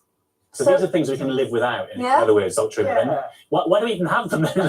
So they all perform a purpose. And individually, you might have heard of people having their womb removed or their gallbladder removed. Yeah. But I think what makes this so different and exceptional is all of these organs removed all at the same time, but for such a rare condition as well. Yeah. So it was a very rare form of cancer. Just explain the condition. You pronounce it better than Paul and I. I've had practice. Pseudomyxoma peritonei. It's a very rare form of appendix cancer. Appendix cancer, yeah, right. Yeah. And this had spread, presumably. Yeah, so it starts as a tumour on your tumour on your appendix, and then if that ruptures, it breaks through the appendiceal wall, and then it spreads the mucin and all of the cells around your whole of your internal cavity, and that's unfortunately what happened to me. It burst. And you didn't know about it, really? I had it for 5 years, they said, without knowing it was even doing anything in there. So you had no symptoms? No. So how did you even discover it?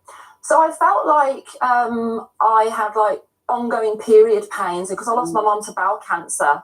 It was always in the back of my mind. Quite close. 18 months previous to my own diagnosis. Yeah. So I kind of felt like, oh my God, am I ever going to get it myself? So then I was thinking, yeah, I'm going to go and get checked out with this. And at first they said, we think you're constipated, take some Laxido sachets, go away. Yeah, they don't know what the fuck they're on about, do they? You don't fucking shit the NHS out of it. The gynecology scan. And then they found what they said was a 17 centimetre cyst on my left ovary. So I went in for that. And that was when the big shock came to me, what they'd found while I was open for the ovarian cyst. Yeah, they found the tumour. And so what did they say? It's really rare, isn't it? How rare is it? Rubbish, I guess if there are no symptoms, how can people they lie like make sure that they're alive to this and that they're not waiting too long before getting checked? Yeah, it is very rare, about 1 to 4 in a million cases, though that is thought to be increasing. Now, the symptoms are very vague. I think that's the issue. And it's because there's so much space in the tummy and the pelvic area in particular. So things can spread before they give you symptoms. But they're very non-specific. It's things like constipation, nausea, loss of appetite, vague abdominal pain. If it spreads to the ovaries and the fallopian tubes, it can cause fertility issues as well. But those things are common symptoms for other conditions as well. So we often think, when we always say when you hear hooves, think horses rather than zebras. So you go for what's more common and investigate that. So I think even, if you came to see me with those kind of symptoms, I wouldn't think this pseudomyxoma. I would think, right, we need to investigate it for the